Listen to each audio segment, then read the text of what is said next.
At the annual corporate gala, my husband arranged for me to sit with the janitorial staff while he cuddled up with his mistress at the executive table. I didn't make a scene. Not until the new CEO sent down from the parent corporation started making the rounds to greet everyone. When he saw me, he froze. "Sarah, what are you doing at this table?" In an instant, all 600 employees fell silent. My husband, Mark, was stunned. The grand ballroom of the hotel was magnificent. The crystal chandeliers blinding. I was wearing a clearance rack dress from last year, sitting alone at the most obscure table in the corner. From the table next to mine, a wave of boisterous laughter rolled over. It was my husband, Mark Thompson. He had his arm wrapped around the waist of a young woman in a sequined red dress, smoozing with the company's leadership. The woman was practically glued to his side, one of her hands resting possessively on his thigh. Meanwhile, I had been placed at a table with the custodial crew. "Sarah, honey, why are you over here with us?" one of the cleaners, Maria, asked gently, her eyes full of pity. I forced a smile. "It's just so crowded. Not enough space." A lie. The entire company, 600 employees, was here. 10 people per table. 60 round tables arranged in perfect rows. Only our table had 6 people. The 5 cleaners and me. There were still 3 empty seats. That morning, before we left the house, Mark had said to me, "Sarah, just find a random spot to sit tonight. Okay?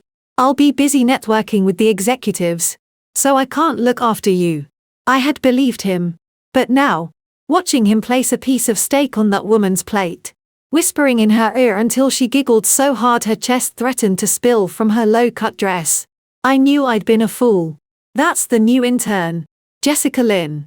Linda, a cleaner sitting next to me, whispered. "She only started last month and got transferred straight to Director Thompson's department." Director Thompson, my husband of 5 years. I had never suspected him. He was a department head at a mid-sized tech firm making a decent 6-figure salary. I was just a regular accountant earning a third of what he did. Most of our household expenses fell on him, so I always put up with it. I tolerated his impatience, his indifference, even his cutting remarks. "You have no social skills. Don't follow me around and embarrass me." But this was too much. "Sarah, you look pale. Here, drink some hot water." Another cleaner, Susan said, handing me a glass. I took it, my knuckles turning white as I gripped it. The hot water sloshed over the rim, scalding my hand, but I felt nothing. "And now, colleagues," the MC's enthusiastic voice boomed through the speakers, "let's give our warmest round of applause to welcome the new CEO of our parent corporation, Vanguard Holdings, Mr. Cole." Thunderous applause erupted. I clapped mechanically, my gaze cutting through the crowd to see Mark leap to his feet. Clapping furiously, Jessica Lynn stood up, too, deliberately puffing out her chest. The spotlight hit the stage, and a tall figure walked into its beam. The man was in his early 30s, wearing an impeccably tailored dark grey suit. His features were sharp and defined, and he radiated an aura of immense power. "Thank you, everyone. I'm Ethan Cole, and it's an honor to join this family." His voice, amplified by the speakers, sounded vaguely familiar. I lifted my head, squinting at the large screen next to the stage. My heart stopped. It couldn't be. The face was more mature, the aura completely different. But those eyes, the slight quirk of his lips when he spoke. It was Ethan, my stepbrother, the son my stepmother brought with her. 3 years. My junior. He had gone abroad 10 years ago and vanished without a trace. No. He was a man now, the newly appointed CEO of this entire corporation. I instinctively tried to duck my head, but it was too late. His eyes scanned the room and then they stopped locking onto our table in the corner. I saw it clearly. He faltered. It was only for half a second, but I caught it. He had seen me. His speech was brief and powerful. The applause that followed was even more fervent. Mark was clapping so hard his hands were red, turning to say something to a vice president next to him, his face a mask of sycophantic praise. Next came the traditional mingling. Customarily, the CEO would start at the executive table and work his way through the room. The executive table was at the front. Our table was in the furthest back corner next to the restrooms and the service entrance. In theory, it would take at least half an hour for him to get here. And even then, top brass usually just gave a general toast to the back of the room and moved on. But I had a feeling, sure enough, after finishing his pleasantries at the executive table, Ethan Cole didn't follow the table order. He started walking straight through the center of the ballroom. The crowd parted for him. He held a glass of champagne, his pace steady and unhurried, his grey suit seeming to absorb the light. A few VPs trailed behind him along with Mark, who was practically skipping to keep up, a fawning smile plastered on his face. Everywhere he went, employees scrambled to their feet. "Mr. Cole, a pleasure. Sir, let me offer a toast. Mr. Cole." He nodded politely, but never broke his stride. His destination was clear. The back corner. Our table. My palms began to sweat. Susan tugged on my sleeve nervously. "Sarah, why is the CEO coming this way?" Mark had obviously noticed, too. He tried to get closer, but one of the VPs subtly held him back, signaling him not to steal the spotlight. The ballroom grew quiet as all 600 pairs of eyes followed this bizarre trajectory. Finally, Ethan stopped right in front of our table. The cleaners shot to their feet. Flustered, I stood up with them, keeping my head down. "Please sit down. Don't be formal," he said, his voice calm and unreadable. But how could they dare to sit? They each clutched their glasses nervously. Ethan raised his. "I'd like to thank you all for your hard work supporting the company's logistics. We appreciate you." "Not at all. Not at all. Sir. Thank you, Mr. Cole." The cleaners were overwhelmed, hastily clinking their glasses with his and taking a sip. I mechanically raised my own glass, the cold wine a shock to my system. After the toast, the cleaner sat down, but I remained standing because Ethan's eyes were fixed on me. "Sarah," he said. The word was spoken softly, but in the suddenly silent ballroom, it cracked like shattering glass. "What are you doing at this table?" Dead silence. Absolute. The background music had just faded out between songs. For a few seconds, you could hear the hum of the air conditioning. I slowly raised my head and met his gaze. There was no mockery in his eyes, no amusement, just genuine confusion and a flicker of anger. My throat was sandpaper. "Mr. Cole, do you know my wife?" Mark had finally pushed his way through, his face pale, his words stumbling out. Ethan turned his head slowly. His eyes fell on Mark's face, then glanced at Jessica Lynn, cowering behind him. The woman's face had lost all color. She surreptitiously pulled her hand from Mark's arm. "Your wife?" Ethan repeated the word, drawing it out. "Yes. Sarah Williams is my wife," Mark said, sweat beating on his forehead as he forced a smile. "Sarah, you and Mr. Cole know each other?" I looked at his pathetic face and suddenly found it hilarious. "Of course we do," I heard my own voice say, remarkably steady. "He's my brother, asterisk boom asterisk." The room exploded. A tidal wave of whispers crashed over us. "His brother? Sarah Williams is Mr. Cole's sister? I've never heard that Mr. Cole had a sister. Then why is she sitting with the janitors? Didn't Director Thompson say his wife was just some low-level accountant?" The blood drained from Mark's face. His lips trembled as he looked from me to Ethan, his gaze finally landing on the small sign on our table. "Custodial staff." Ethan took a step forward, shielding me from the prying eyes. He lowered his voice, speaking just for us to hear. "Dad has been looking for you." My eyes stung. I fought back the tears. "We can talk about that later." Ethan turned back to Mark, his expression reverting to that of a detached CEO. But his eyes were glacial. "Director Thompson, was it your arrangement for my sister to sit at this table?" "I am Mr. Cole. It's a misunderstanding," Mark stammered. "A misunderstanding?" Ethan gave a small cold smile that didn't reach his eyes. "I reviewed the seating chart for the gala. Family of the executive team has a designated area. Why was my sister's name on the logistics staff roster? I didn't know she was your sister. Mark blurted out. The moment the words left his mouth, his face went even wider. It was a confession. He was admitting he knew exactly where I was sitting and had never intended for me to be in the family section. The murmuring in the room grew louder. Jessica Lynn was trying to sneak back into the crowd, but Ethan's gaze flickered to her. That's an intern in my department. Jessica Lynn. Mark stammered. I see. Ethan said, not asking anything further. But his glance made Jessica tremble. He looked back at me, his tone softening. Come sit at my table. It's okay. I'm Mr. Cole. Mr. Cole. This is really a misunderstanding. Mark scrambled forward, grabbing my arm. Sarah. Explain. I didn't mean to.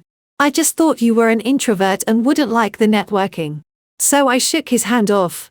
It was a gentle movement, but under the scrutiny of hundreds, it felt like a seismic event. Mark. I heard myself say, my voice not loud, but clear enough for the surrounding tables to hear. This morning, you told me to find a random place to sit. So, I found one. Is there a problem? His pupils contracted. He looked at me as if seeing me for the first time. In 5 years of marriage, I had never once contradicted him in public. Not once. A barely perceptible smile touched Ethan's lips. He raised his glass again, this time to the entire room. If my sister enjoys sitting here, he announced, then I'll join her for a while. You don't mind one more chair, do you? The event staff scrambled to bring a chair. The CEO of the parent corporation sitting at the janitor's table.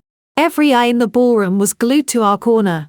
The VPs at the executive table exchanged bewildered looks, then hesitantly stood and started walking our way. Mark was frozen in place, unable to sit or stand. Jessica Lynn had already slinked back to her own table. Her head bowed. Ethan seemed oblivious to the undercurrents. He casually asked a waiter for another set of plates and silverware and then personally poured me a cup of hot tea. Your hands are freezing, he murmured, frowning as he pushed the cup towards me. Same as always. You never know how to take care of yourself. The intimacy in that statement made the eavesdroppers around us gasp. I held the warm cup, looking at Mark's ashen face. And suddenly this train wreck of a gala was starting to get interesting. The chair was placed next to me. When Ethan sat down, the whole table tensed up. Susan's hand trembled as she picked up her chopsticks. Linda kept smoothing down her uniform. The head of custodial services rushed over, drenched in sweat. Mr. Cole, this table is so basic. Shall we move you? No need. Ethan cut him off, his voice placid. It's great here. Quiet. It's truly quiet. Within a 10-foot radius. No one dared to speak above a whisper. The senior executives hovered awkwardly a few steps away, holding their drinks, unsure of what to do. Mark finally regained his senses, forcing a smile that was uglier than a grimace. He pulled up a chair, intending to sit on my other side. Director Thompson, Ethan said without looking at him. Isn't your seat over there? He gestured with his chin toward the executive table. Mark froze, his face shifting from white to crimson. Hundreds of pairs of eyes were boring into him. He was trapped. Finally, a VP named Evans stepped in to save face. Mark, come on over. Mr. Davidson was just looking for you to have a drink. The lifeline was clumsy, but Mark grabbed it. He gave me a long, deep look. His eyes filled with fear, confusion, and a calculated look I didn't want to decipher. Once he was out of earshot, Ethan leaned in, his voice low. When did you get married? 5 years ago. Why didn't you tell the family? I stared at the tea leaves floating in my cup. Tell who? You were overseas and Dad downed me because of your mother. The words were out before I could stop them. Too rash. All the resentment I'd bottled up for years. Ethan was silent for a few seconds. I'm sorry, he said. I was stunned. I never expected him to apologize. What happened back then was complicated. He continued, his voice soft. He regretted it afterward. He looked for you for a long time. But you changed your number. Moved. He searched for half a year and then gave up. Half a year is a long time. I sneered. It wasn't half a year. Ethan corrected me. His eye serious. It was 3 years. Right up until he was diagnosed with terminal lung cancer and physically couldn't anymore. The hot tea splashed onto the back of my hand. What? He passed away 4 years ago. He said calmly. But I saw his knuckles turn white around his glass. He was calling your name until the end. His will leaves you his shares in the company. We couldn't find you. So I've been holding them in trust. My mouth opened. But no sound came out. That stubborn old man. The man who married Ethan's mother less than a year after my own mother died. The man who smashed a teacup and called me an ungrateful daughter because I opposed his remarriage. Was dead. Why didn't anyone tell me? My voice was a raw whisper. We tried. We couldn't find you. Ethan. I came back for the funeral. I went to your old company and they said you'd quit. I asked your old neighbors and they said you'd moved in with your boyfriend and left no forwarding address. He was right. That was when Mark and I had just gotten together moving between cheap apartments. When we got married, we didn't tell anyone. The shares? I asked. My voice strained. How much? 15% of Vanguard Holdings. The teacup finally slipped from my grasp, clattering onto the table. Hot liquid spread across the tablecloth. Linda frantically blotted it with napkins. Vanguard Holdings. Even though I didn't follow financial news closely, I knew Vanguard was a publicly traded corporation worth tens of billions of dollars. 15%. What did that even mean? You're white as a sheet. Ethan frowned, waving over a waiter to bring a glass of warm water with honey. I don't need. Before I could finish, he pressed the warm glass into my hands. Drink it. We'll discuss the details later. This isn't the place. He was right. It wasn't the place. Even though we were whispering, I could feel hundreds of eyes on my back like needles. I could imagine the gossip. Asterisk. Is she really his sister? She doesn't look like a Cole. Director Thompson definitely didn't know. Asterisk. The gala's program continued a prize raffle. Performances. More speeches. But everyone's attention was fixed on our corner table.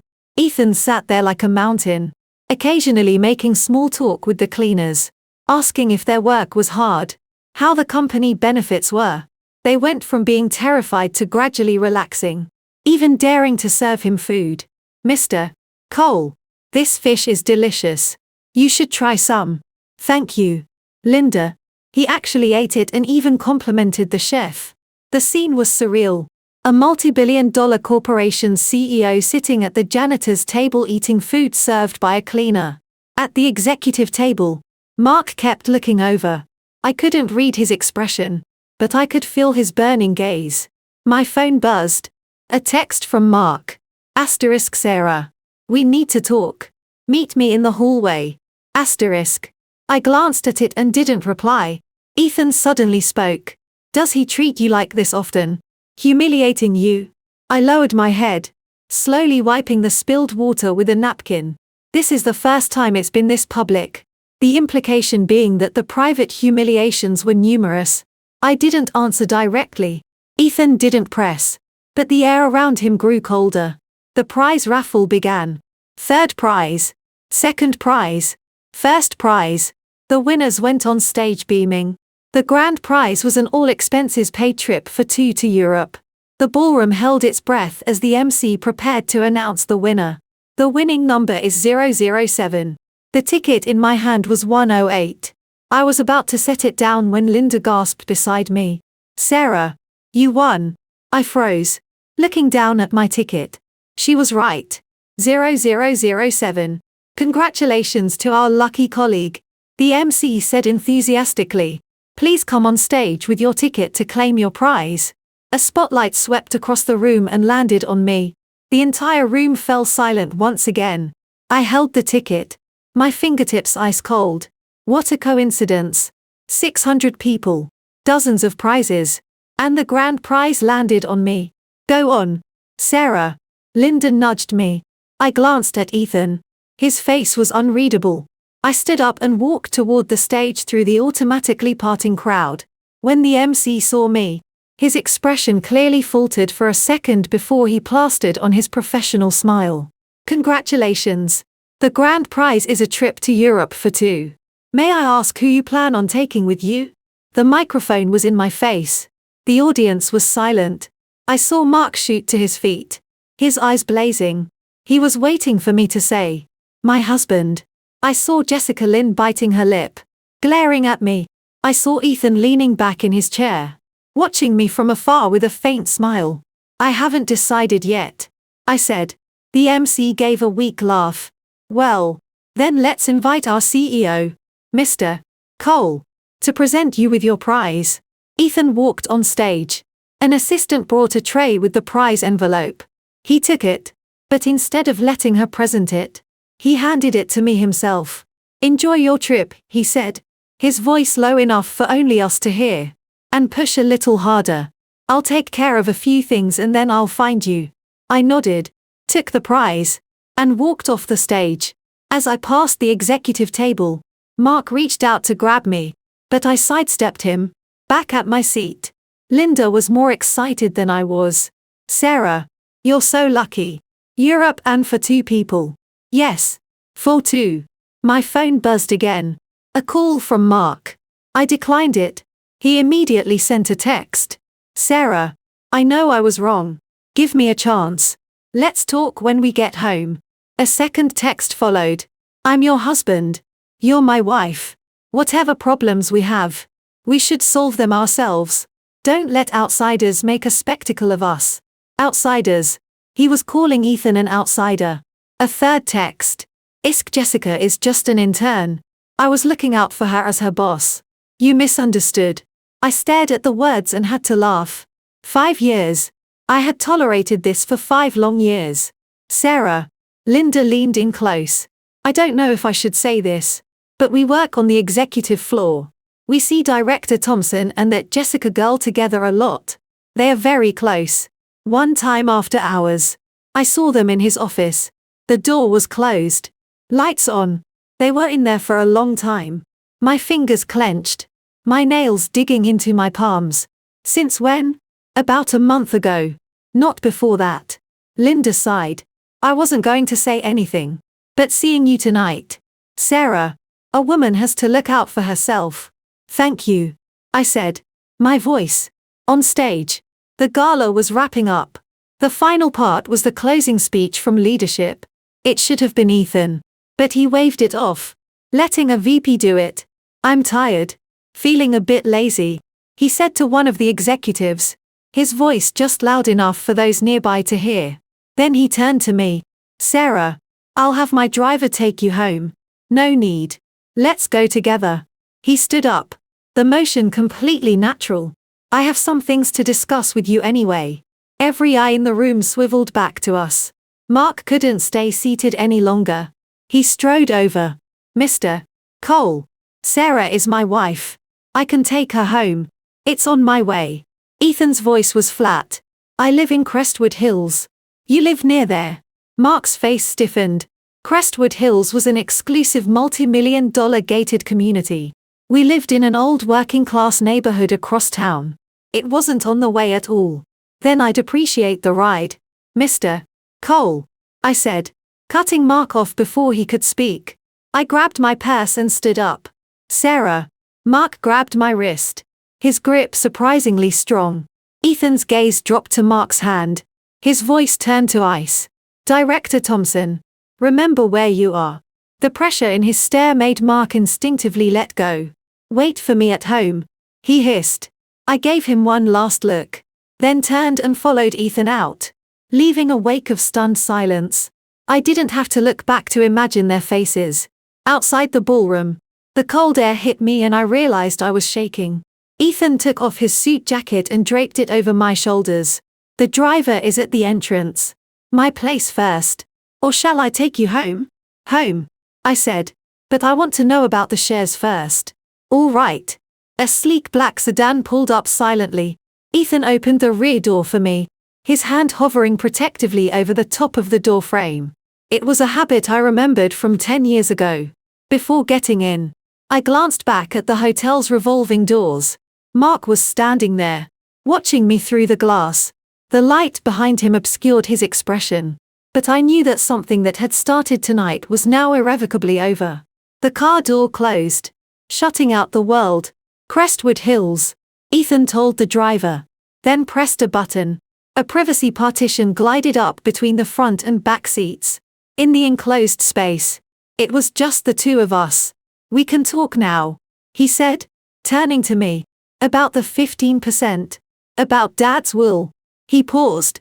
And about what kind of life you've really been living all these years. The heat in the car was on, but I still felt a chill. Ethan took a bottle of water from the car's mini fridge, twisted off the cap, and handed it to me. Drink some water. Your lips are pale. Thanks. The cold bottle in my hand helped clear my head a little. The legal documents for the shares are on file with my attorney, he began, leaning back against the leather seat. The passing street lights illuminated his face in flashes of light and shadow. Dad's will is very clear. His stake in Vanguard Holdings belongs to you. But there's a condition. He paused, looking at me. You have to be married for a full 5 years. And the marriage must be stable. My hand trembled, nearly dropping the water bottle. What does that mean? Exactly what it sounds like. Ethan said calmly.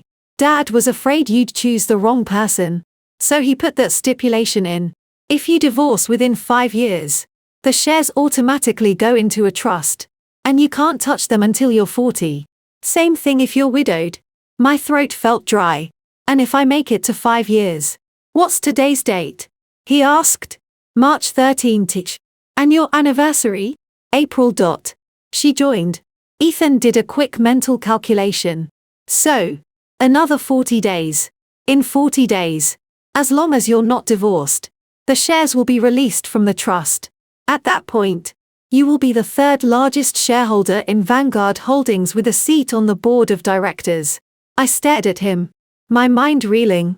Third largest shareholder, board of directors. These words were from another universe.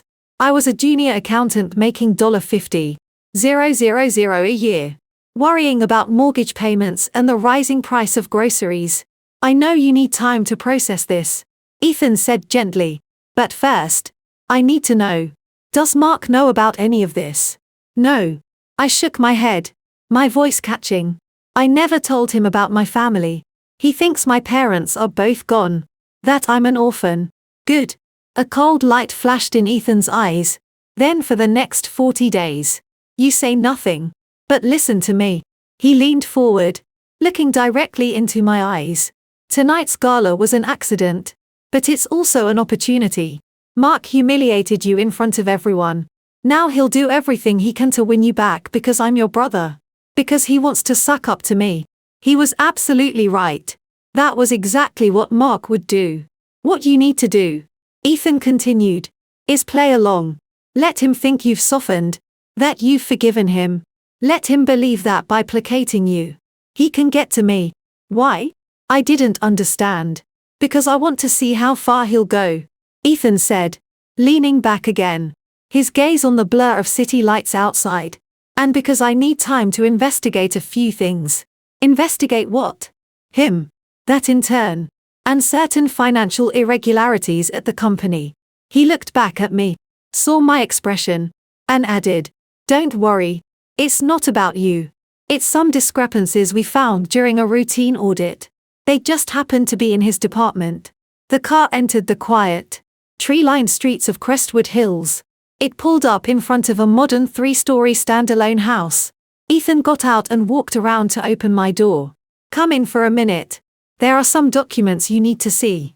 I hesitated for a moment, then nodded. The house was minimalist, decorated in shades of black, white, and grey. The living room had a floor-to-ceiling bookshelf filled with books and files. A wall of glass looked out onto a private garden with a serene reflecting pool. Coffee or tea? Just water is fine. While Ethan went to get water, I sat on the sofa. On the coffee table were several picture frames. One of them was a photo of a younger Ethan with my father. Dad wasn't so thin then. He was wearing a polo shirt, his arm around the teenager's shoulder, smiling broadly. A corner of my heart HDHD. Look at this, Ethan said, handing me the water and then retrieving a thick folder from his study.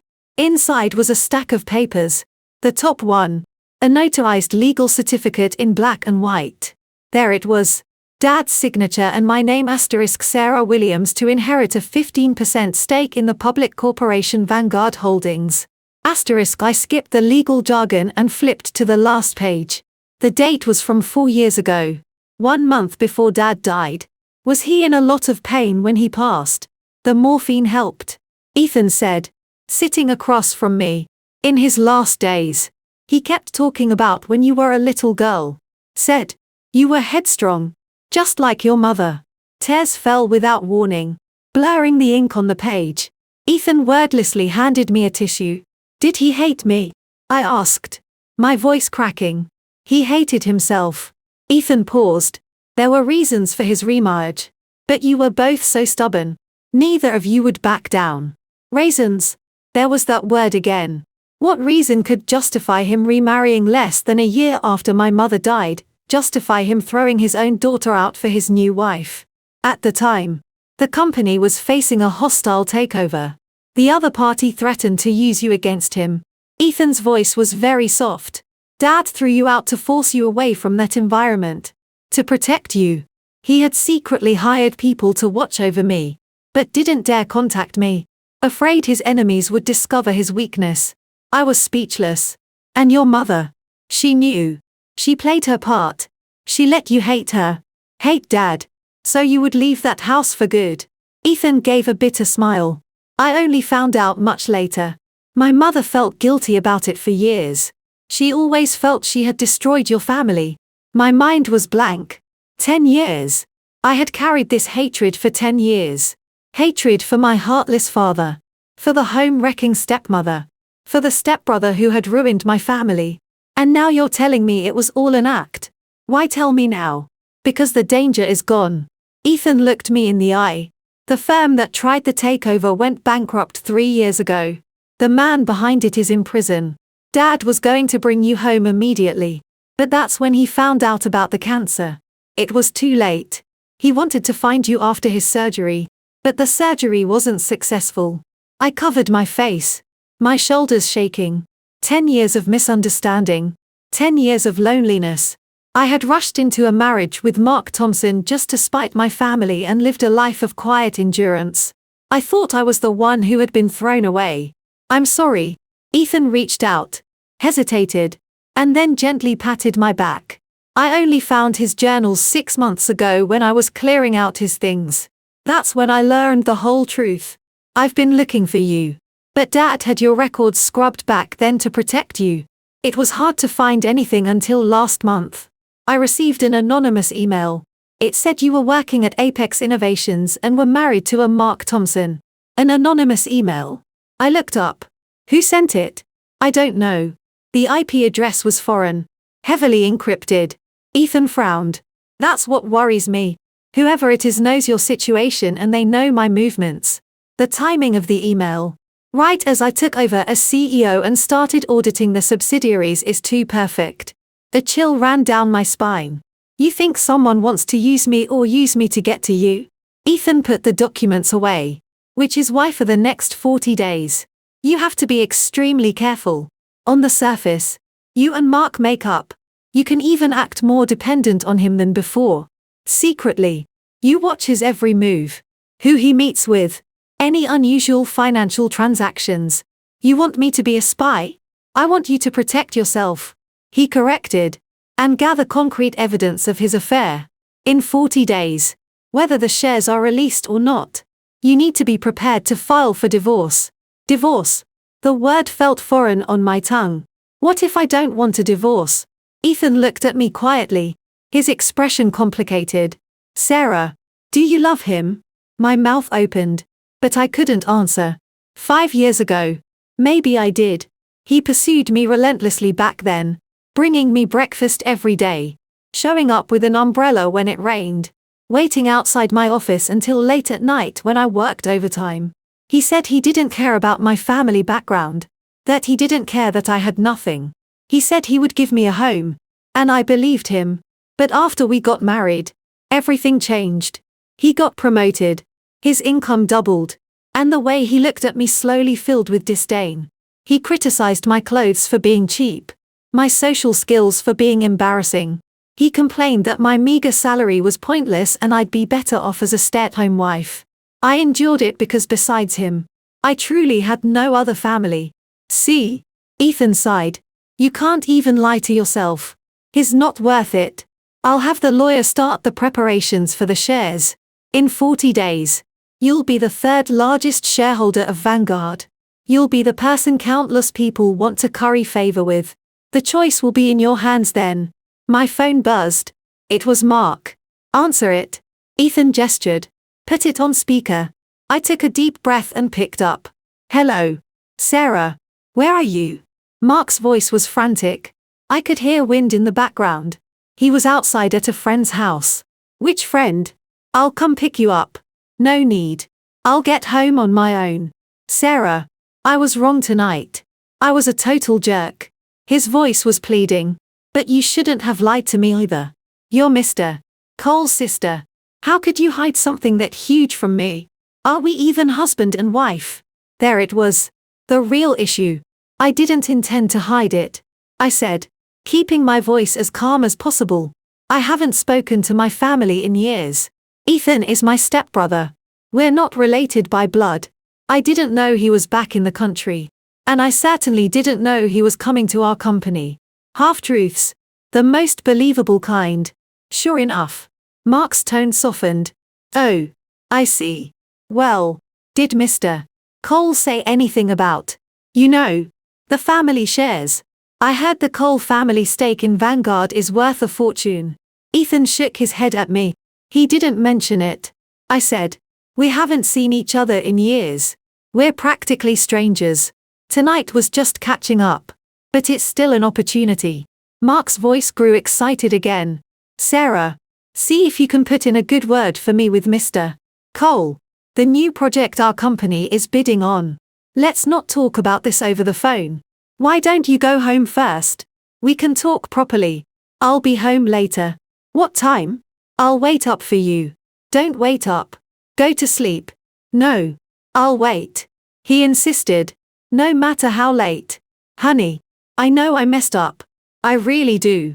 Just give me a chance. I promise I'll be good to you from now on. I hung up and looked at Ethan. Not bad acting. He commented. Is it an act? The first half. Maybe not.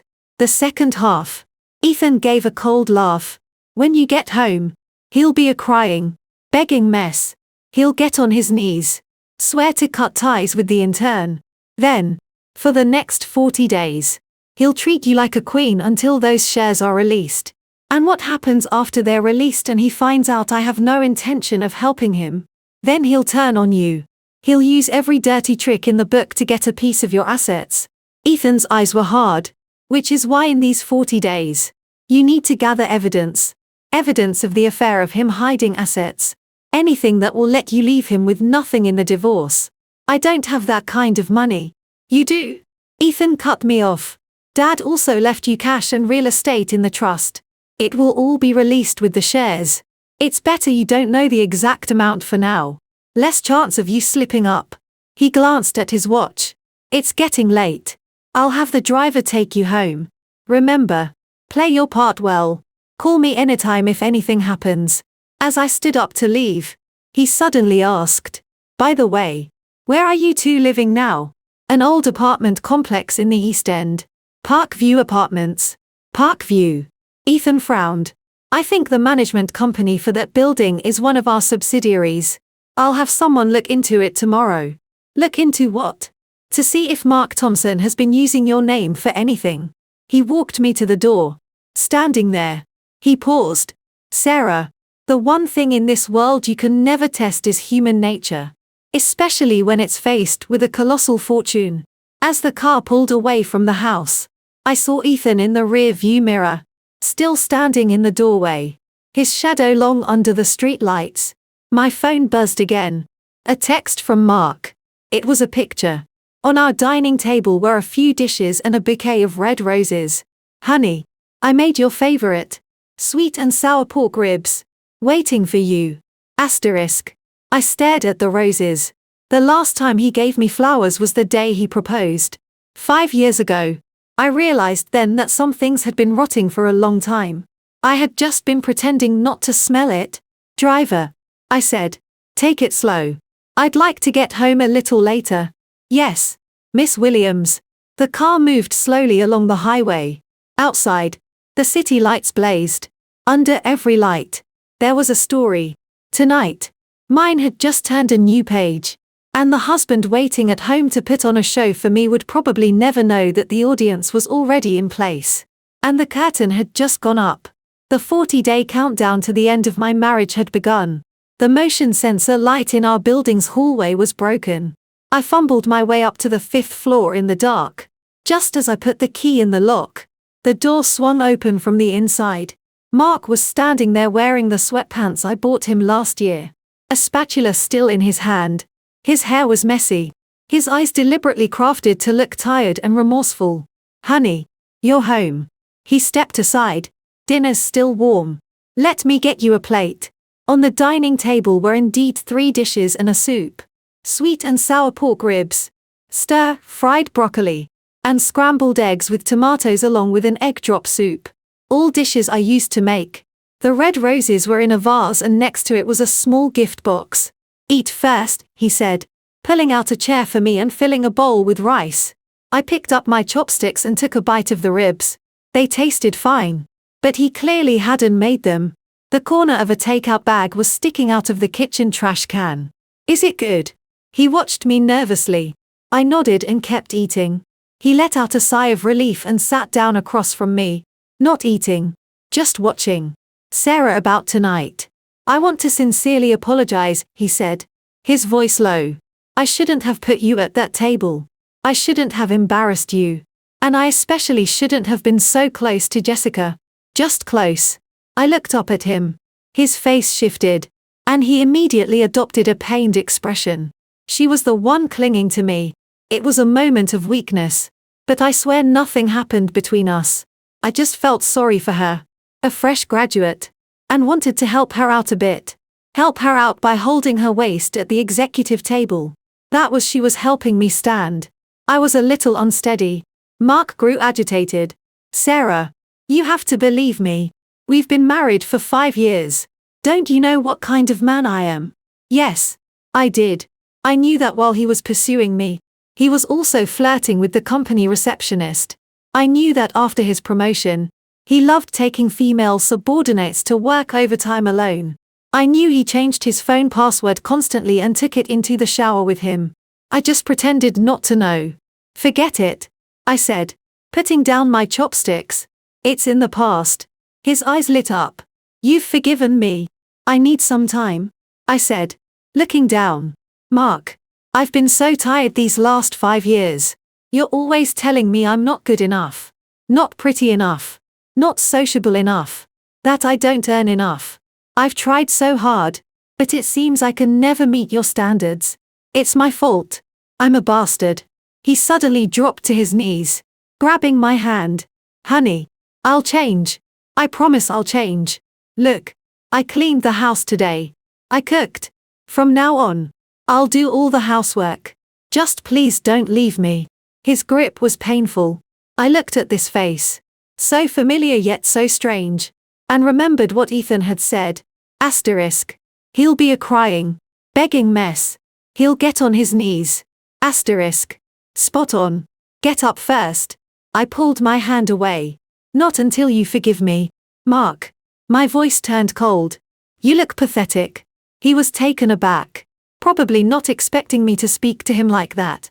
In the past, whenever we fought, all he had to do was back down a little and I would melt. Okay. I'll get up. He stood awkwardly and sat back down.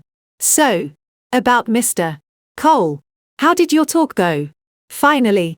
The main point. Just catching up. I said, picking up my soup bowl. He's my stepbrother. We haven't been in touch for years. Meeting tonight was a surprise. But he seems to care about you a lot. Mark probed. Calling you Sarah. Presenting the award himself. It's just for show. I said dismissively. You know how it is with rich families and their drama. If he really cared, why didn't he look for me when I ran away from home all those years ago? Mark seemed to consider this. That's true. So, are you planning to see him more often? We'll see, I said, putting down the bowl. He did mention a family gathering coming up. He wants me to be there. I might meet some of the senior leadership from Vanguard then. Mark's eyes instantly lit up. A family gathering? Can you bring a +1? He didn't say. I glanced at him. Besides, we just had a huge fight. Is it really appropriate for me to bring you? Appropriate? Of course. It's appropriate, he said quickly. Couples shouldn't hold grudges. Sarah, I promise I will never make you angry again. If you tell me to go east, I'll never go west. Just take me with you. I want to get to know Mr. Cole better. We're family after all. Family? The word sounded like a joke now. We'll see, I said, standing up. I'm tired. I'm going to take a shower. Okay. The water heater is on. I got your pajamas out for you, he said solicitously. I went into the bathroom and locked the door. I leaned against it slowly, sliding down to the floor. Acting was exhausting. The hot water streamed down, mixing with my tears. I didn't know what I was crying for. For the grievances of the past 5 years. For the truth about my father. Or for the uncertain future ahead. When I came out, Mark had already cleared the dining table. On the nightstand in the bedroom, the small gift box was open. He stood in the doorway, his eyes full of expectation. I walked over. Inside was a necklace. A small heart-shaped pendant with tiny diamond chips. The price tag was still on it. $4. $9.88. Do you like it? I went to the mall to pick it out especially for you, he said. I picked up the necklace. The diamonds were tiny. The clarity mediocre. The chain was just silver for his current income. It wasn't an extravagant gift, but it was the first piece of jewelry he'd ever given me. Thank you, I said. Let me put it on for you. He came over, lifting my hair. When his fingers brushed the back of my neck, I flinched. What's wrong? Nothing. I stood stiffly as he fastened the clasp. The woman in the mirror was wearing cheap pajamas and a brand new necklace. Her face etched with fatigue. It's beautiful, he said, hugging me from behind, his chin on my shoulder. Honey, can we start over? I said nothing. He took my silence as agreement, his hands starting to wander under my pajamas. I'm really tired tonight, I said, stopping his hand. His movement paused and then he let go. Okay. You get some rest. I'll sleep on the couch. I don't want to disturb you. He actually took a blanket and went to the living room. The bedroom door closed, and the world was finally quiet. I took off the necklace, tossed it in a drawer, and lay down, staring at the ceiling. My phone vibrated. It was an encrypted email from Ethan. It required a password to open. The password was my mother's birthday. Inside was a preliminary investigation report about Apex Innovations. About Mark's department. The more I read, the colder I felt. Embezzlement of company funds. Fabricating project expenses. Taking kickbacks. The amounts weren't huge individually, but they added up to nearly $1 million. The last few pages were about Jessica Lynn. She wasn't some fresh-faced graduate. She was the daughter of a material supplier. In 3 months, she had helped Mark secure 2 overpriced contracts with a 20% commission. So, that was it. Not a moment of weakness, but a calculated partnership. The last part of the email was a note from Ethan. We're still gathering evidence. Don't tip him off yet. By the way, I'll see you at the coffee shop across from your office at 10:00 a.m. tomorrow to discuss details. Be careful. Your phone might be bugged.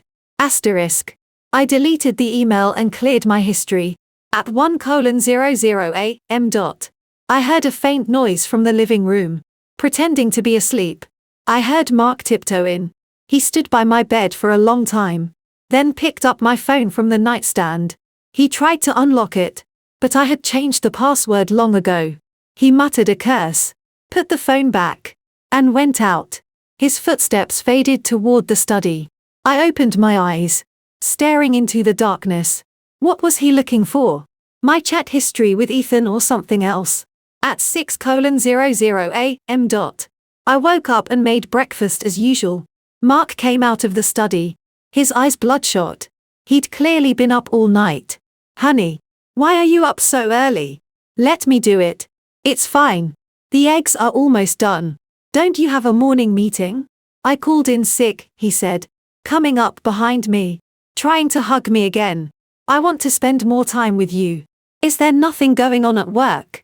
Nothing more important than you. He paused. By the way, did you set a time to meet with Mr. Cole? Not yet. Why don't you set it for today? He probed. I'm free. I could go with you. Pay my respects to him. He has meetings all day, I said, turning off the stove. Some other time. A shadow crossed Mark's face, but he quickly smiled. Okay. Whatever you say. We ate breakfast in silence. Before I left, he suddenly said, Honey, why aren't you wearing the necklace? It's too flashy for work. That's true, he nodded. Wear it this weekend. We'll go out for a nice dinner. I grunted in response, grabbed my bag, and left. When I reached the entrance of the apartment complex, the familiar black sedan was waiting by the curb. The driver got out and opened the door for me. Miss Williams, Mr. Cole asked me to give you a ride to work. That's too much trouble. I can take the subway. Mr. Cole said if you're going to put on a show, you have to commit. The driver whispered. Mr. Thompson is probably watching from the window right now. I glanced back. Sure enough, there was a figure on our 5th floor balcony. I didn't refuse again and got in the car. Once we were out of the complex, the driver raised the privacy partition. Good morning. I jumped and turned around. Ethan was sitting in the back, a laptop on his lap. How was last night? He asked, looking up. Just as you predicted. I recounted the events. He tried to get into my phone, but couldn't. Use this from now on. He handed me a new encrypted dual SIM phone. Keep using your old phone for normal stuff, but don't handle anything sensitive on it. I took it. It was the latest model. Far better than my 3-year-old phone. And this? He handed me a file folder. Inside was a property deed, car keys, and a supplementary credit card with $1 million limit. This should get you started. I don't need this. You do. Ethan said firmly. From now on, you need to gradually upgrade your lifestyle. Make Mark think you're getting closer to me. The more he thinks that, the more desperate he'll be to please you. And the more mistakes he'll make.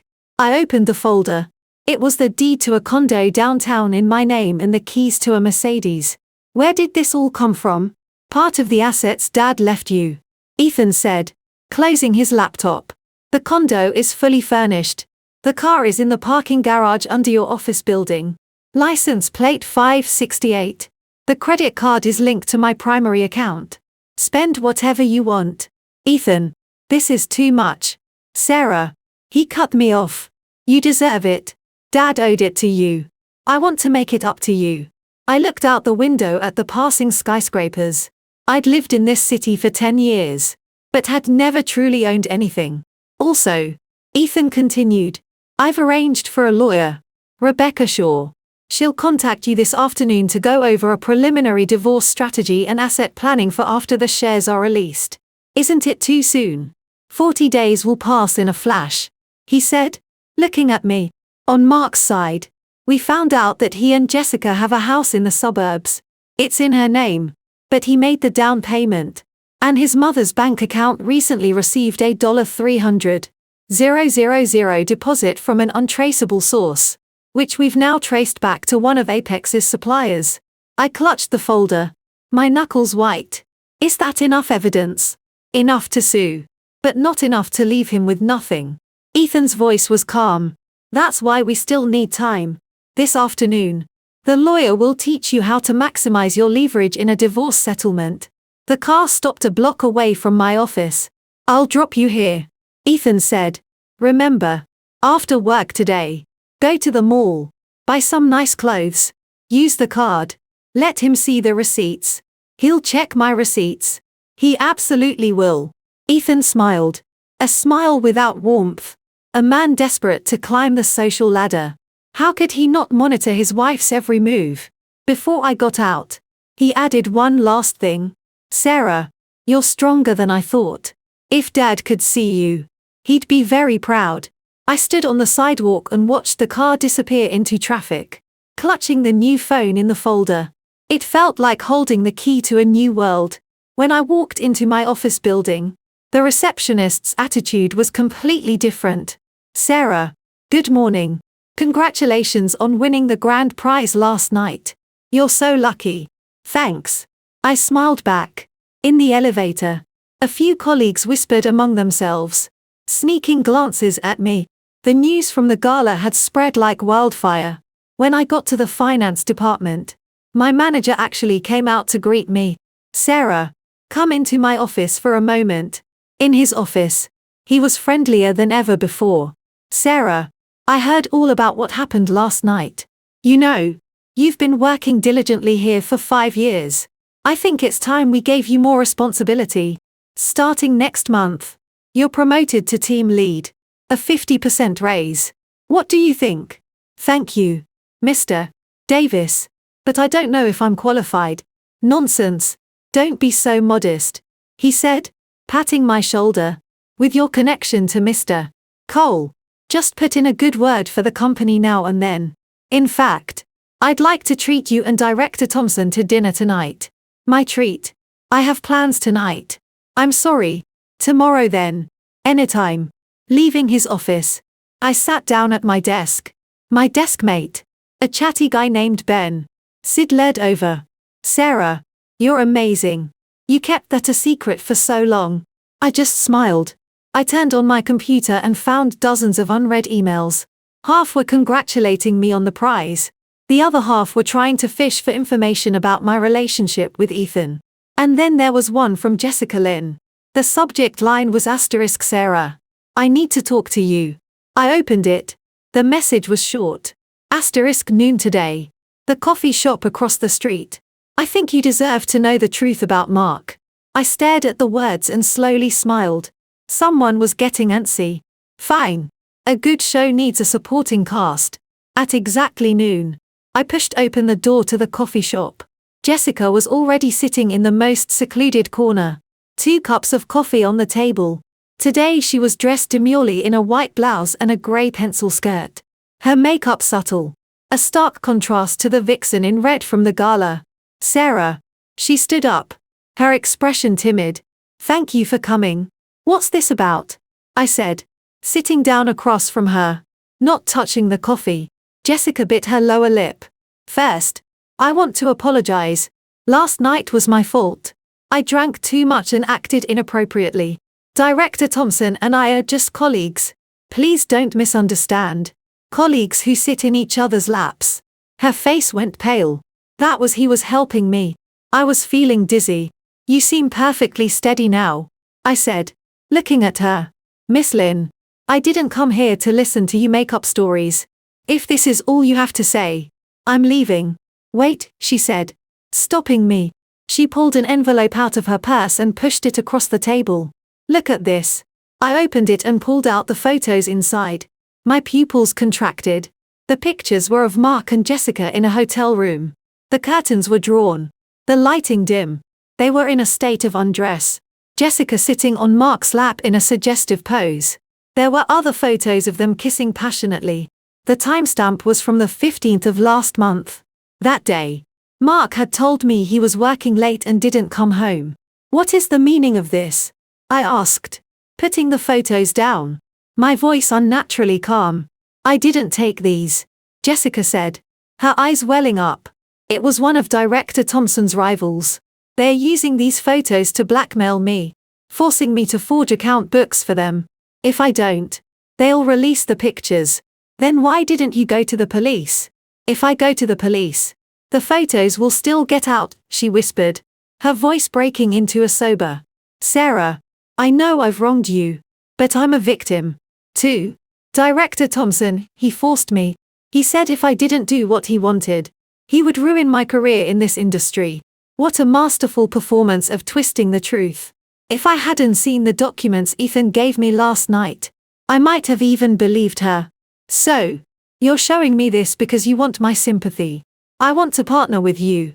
Jessica leaned forward. Director Thompson has a lot of dirt on me. I can't escape. But you're different. You're Mr. Cole's sister. You have backing. If you can put in a good word with Mr. Cole, get me a job at Vanguard, I will help you get the evidence of Mark's embezzlement. So, that was her game. She wanted to jump ship and find a new, more powerful patron. Why should I trust you?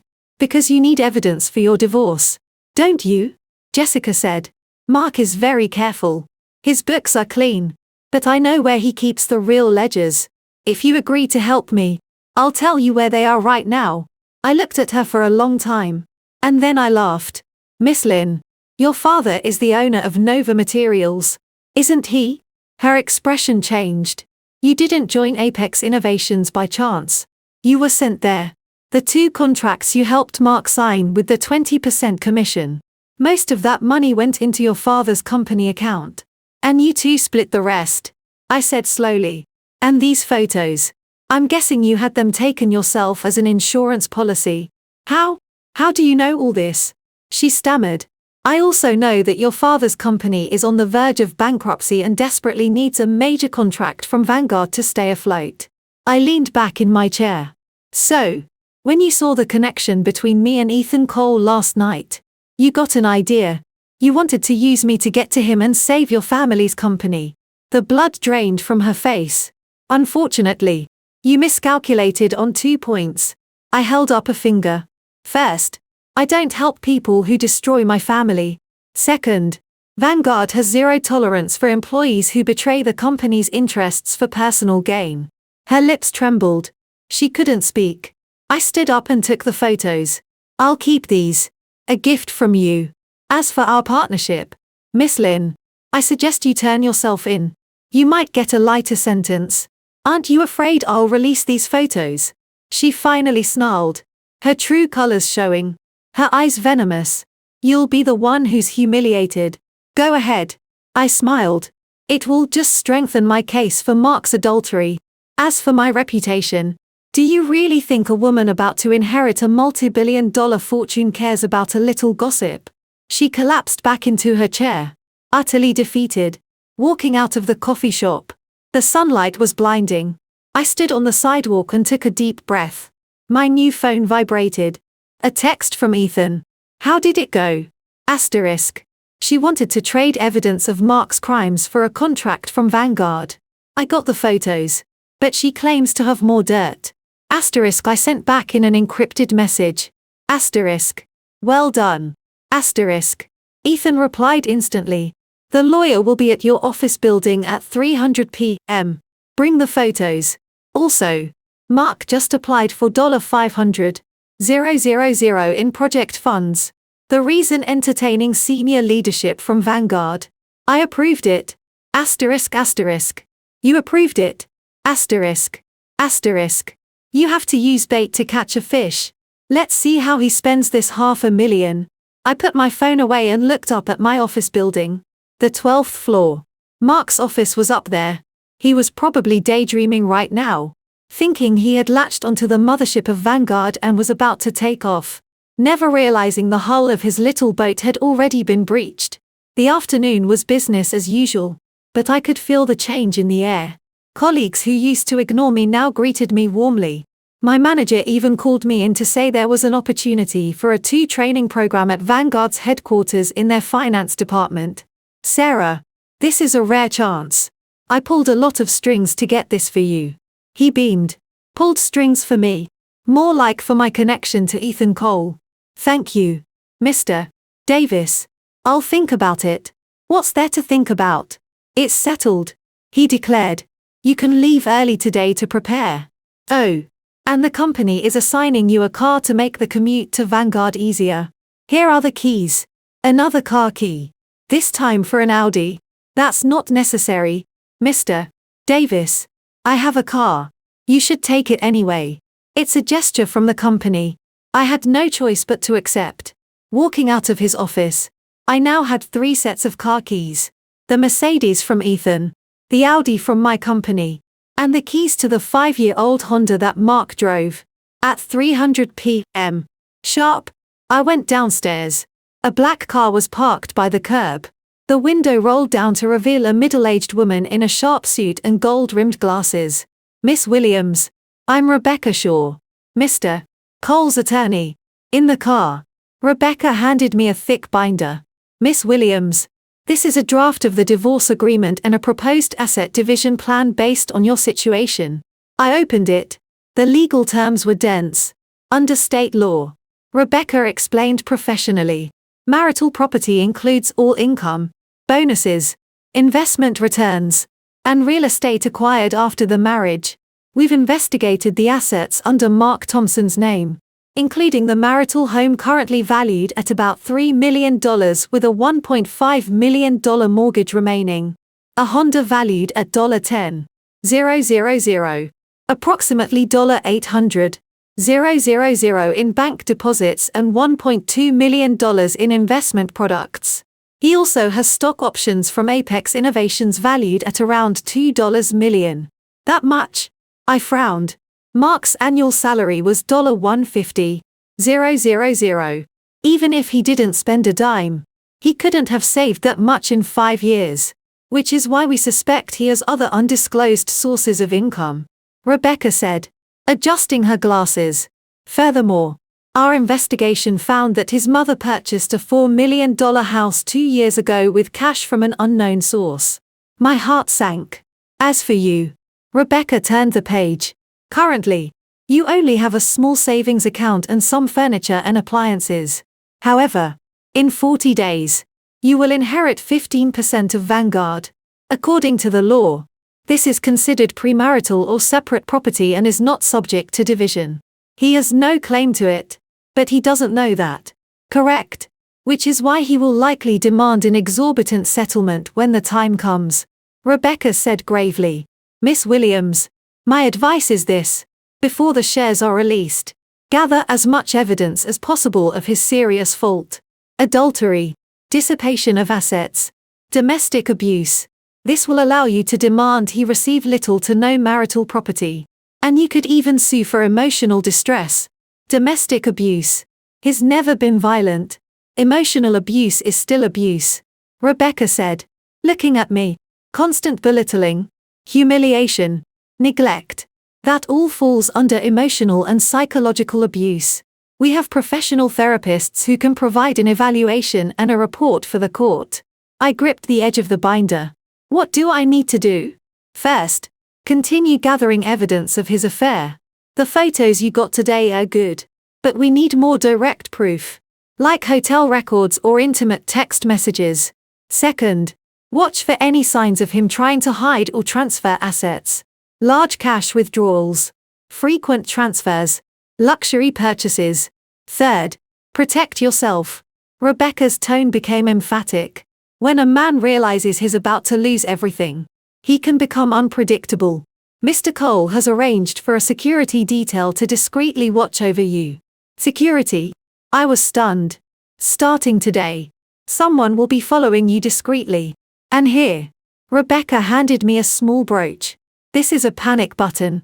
Press it and your detail will be there in under 3 minutes. It has a GPS tracker and is tamper-proof. I took the brooch. It looked like an ordinary pearl pin.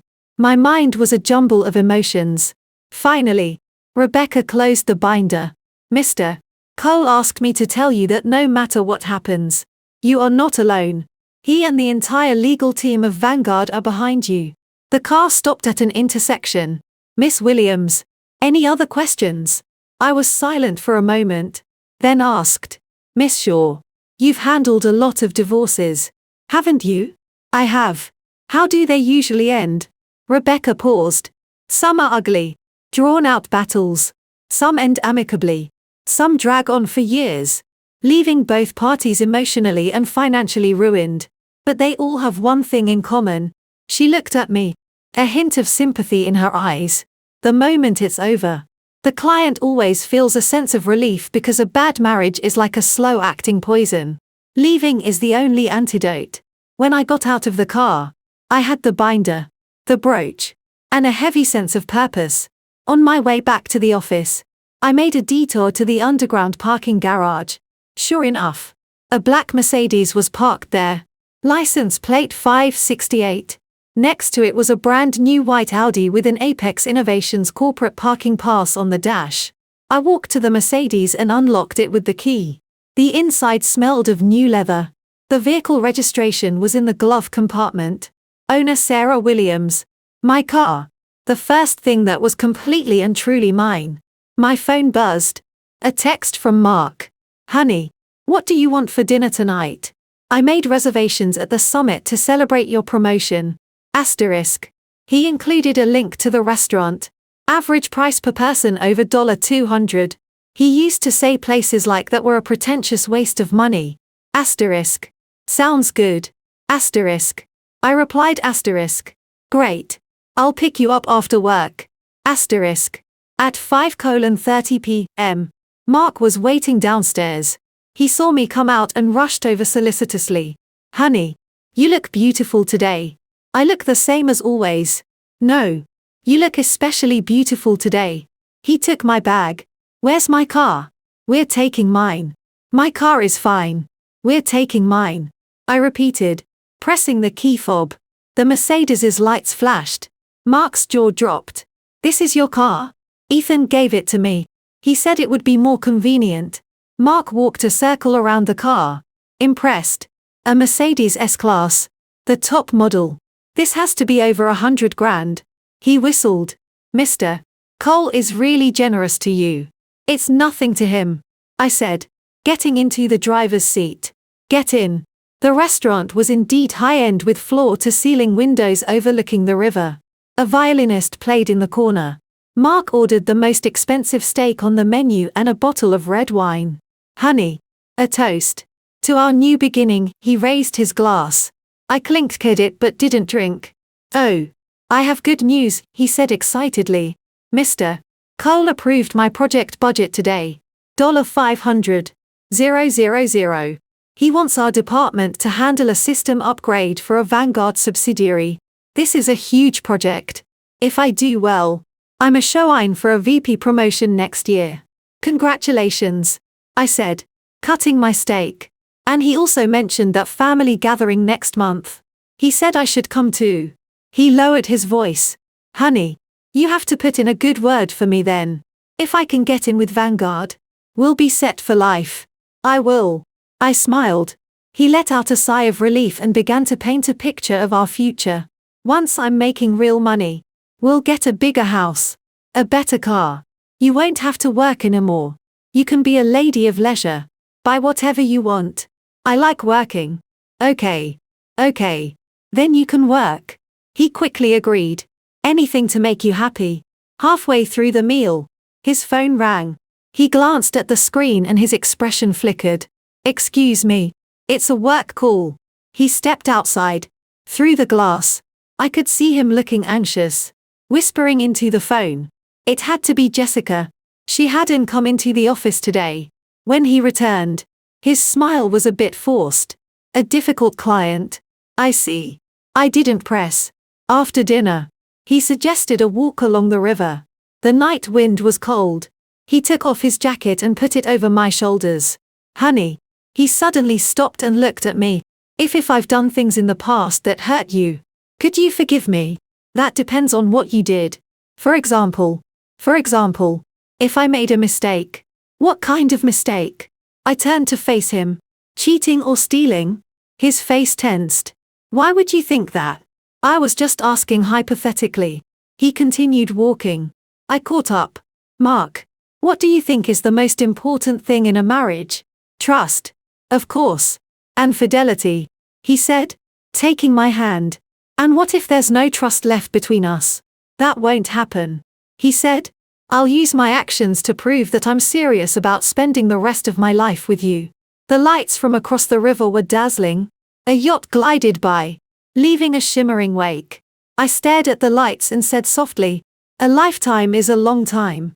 Long enough to see a person's true heart and long enough to exhaust all patience. He probably didn't understand. He just squeezed my hand tighter. On the way home, he talked non-stop about the future, about having children, about retirement, about traveling the world. I listened in silence, my mind counting down.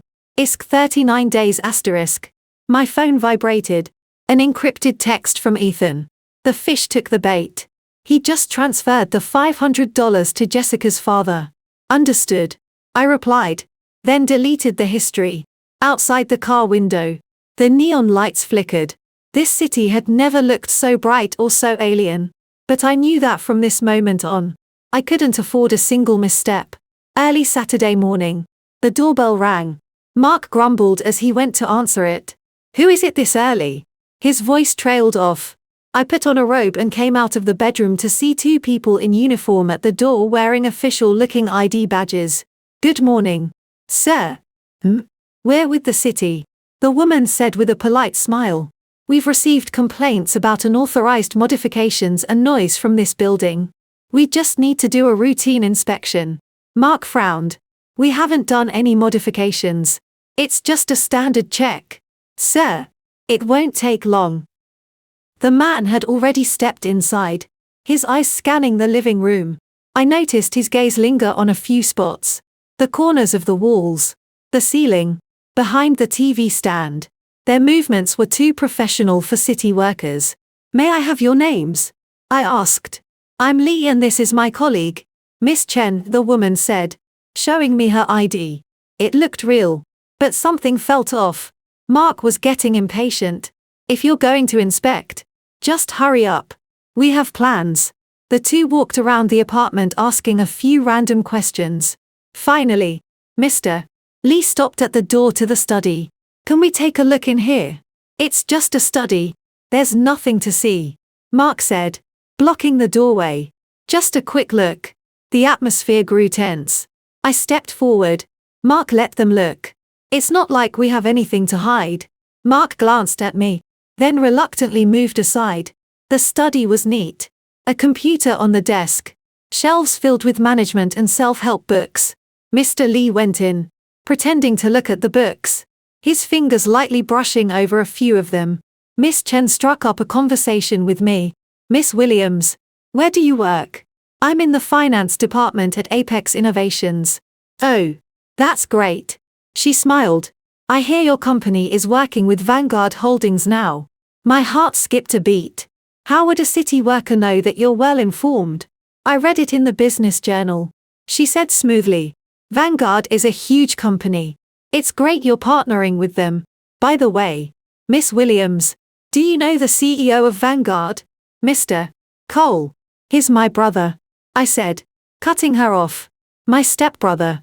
Actually, we're not blood related. We haven't spoken in years. I repeated the story we had agreed upon. Miss Chen nodded and didn't ask any more questions. Mr. Lee finished his inspection. The two exchanged a look. Sorry to bother you. Everything looks fine, Mr. Lee said with a smile. But I'd recommend installing a fire alarm.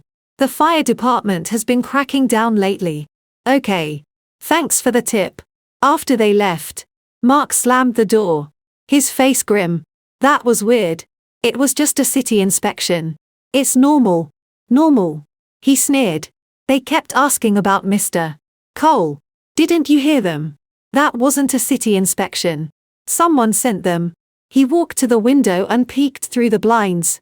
The two were getting into a black sedan. The license plate is from a Vanguard corporate car, he said, dropping the blinds. He turned to me. Honey, did Mr. Cole ever mention having any enemies or rivals at the company? No. I shook my head. He just started. Why would he tell me something like that? Right. Mark looked thoughtful. But this is a reminder that we need to be careful. Your status is special now. A lot of people are watching. When he said this, his eyes held an emotion I couldn't name. It was caution, but also a hint of twisted excitement. Are we still going to the mall? I asked. Of course. His mood shifted instantly. And he grinned. We're going to buy you some new clothes. Honey, today you can pick whatever you want. It's on me. He pulled out a credit card from his wallet. I knew it had $5. $000 limit that he rarely used. You don't have to. I have a card. No way. It's my pleasure to buy things for you. He insisted. Let's go now. On the way to the mall, Mark's phone rang twice. He glanced at it and ignored it. Who is it? Just some telemarketer. He silenced his phone. But when it rang a third time, he answered, his voice low. I'm driving. I'll call you later. No. I'm with my wife today. Next week. I promise. He hung up and explained a client who insists on talking business today. If you have errands to run, you can go ahead. I can shop by myself. It's fine. Nothing is more important than spending time with you. He said, taking my hand. Let's just relax today. No work talk. The mall was crowded. Mark took me straight to the designer floor. Brands I used to only dream of. How about this one? He held up a dress. The price tag had 4 digits. It's too expensive. It's not. You deserve it. He had the sales associate get my size. In the fitting room, I looked at myself in the mirror. The pale blue dress was beautifully cut. The fabric soft. It was gorgeous. And it was ridiculously expensive. When I came out, Mark's eyes lit up. Beautiful. We'll take it. Let me look around some more. Okay. Take your time. That whole morning, Mark was uncharacteristically generous. Dresses, coats, shoes, bags. If I looked at something for more than a few seconds, he told the associate to wrap it up. He swiped his card without flinching. When he maxed out one card, he pulled out another. That's enough. Really? I tried to stop him. It's not enough. You need to replace everything in your closet. He whispered in my ear. You're Mr. Cole's sister now. You can't dress shabily and embarrass him. So that was it. It wasn't for me. It was for show for Ethan. Okay. One last thing then. I said. The last item was a little black cocktail dress off the shoulder with a low cut back. The price tag read $1. $200. This one is perfect for important occasions. Mark said. Pleased. Like Mr. Cole's family gathering. He hadn't forgotten. We had lunch at the rooftop restaurant. While we were waiting for our food, Mark went to the restroom. His phone left on the table lit up with a text notification. Got the money. Thanks. Babe. My dad wants to meet you to thank you in person. A second message immediately followed. I'm pregnant. Asterisk. I stared at the screen. My fingers slowly tightening into a fist. Then the screen went dark. Mark came back. His face still damp. Honey, what do you want to get this afternoon? I'm tired. I want to go home. Okay. Let's go home and rest.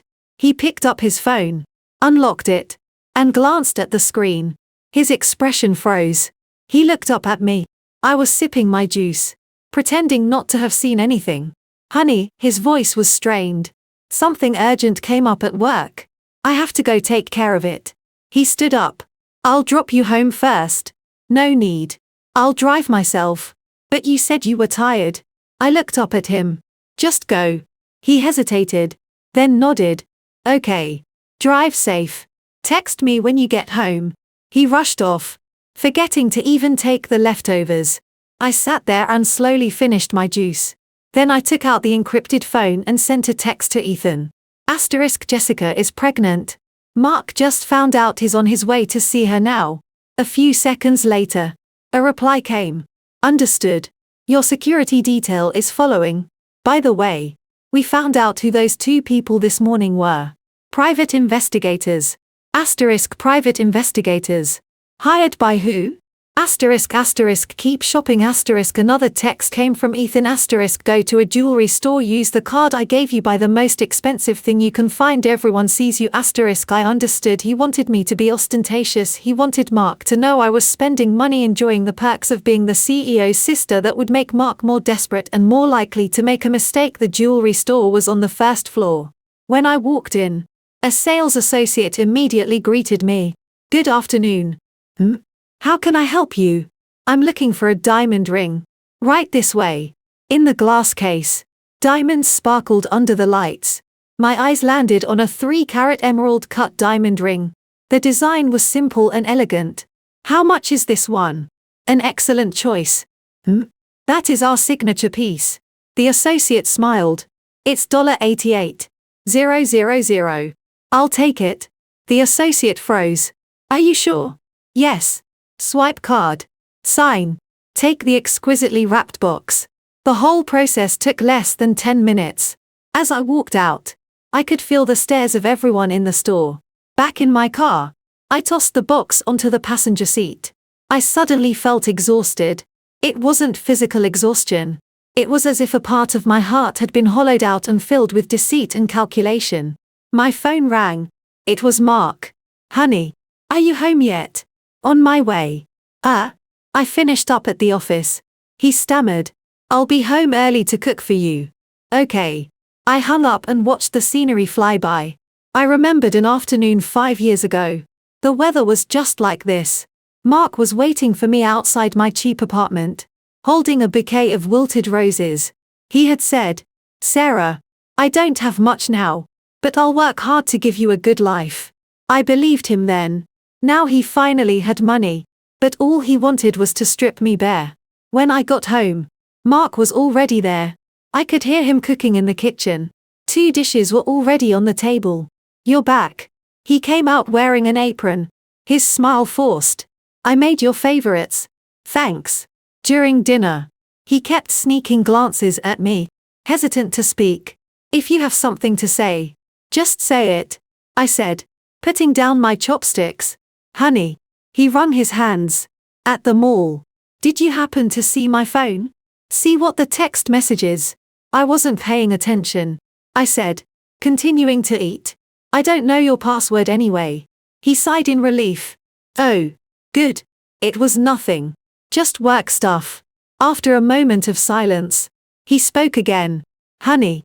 If, and this is a big if. I made a mistake. Would you leave me? That depends on the mistake. Like if I had a moment of weakness with another woman. I looked up at him. Mark. What are you trying to say? He slid off his chair and knelt on the floor. Honey. I confess Jessica is pregnant. But it was an accident. I swear. She seduced me. I was drunk. It only happened once. Tears streamed down his face. The acting was superb. She knew I was married.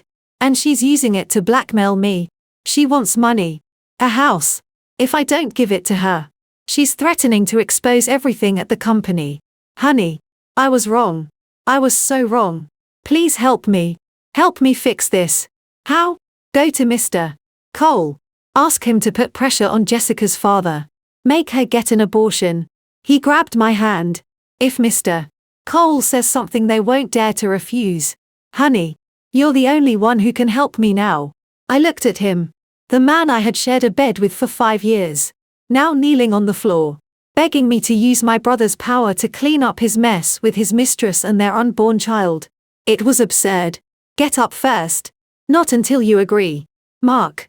My voice went cold. You're asking me to go to Ethan to use his power to intimidate someone? Have you considered how he'll see me? What kind of man he'll think I met? He froze.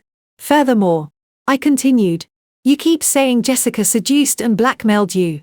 Then what about her text today? The one that said, got the money.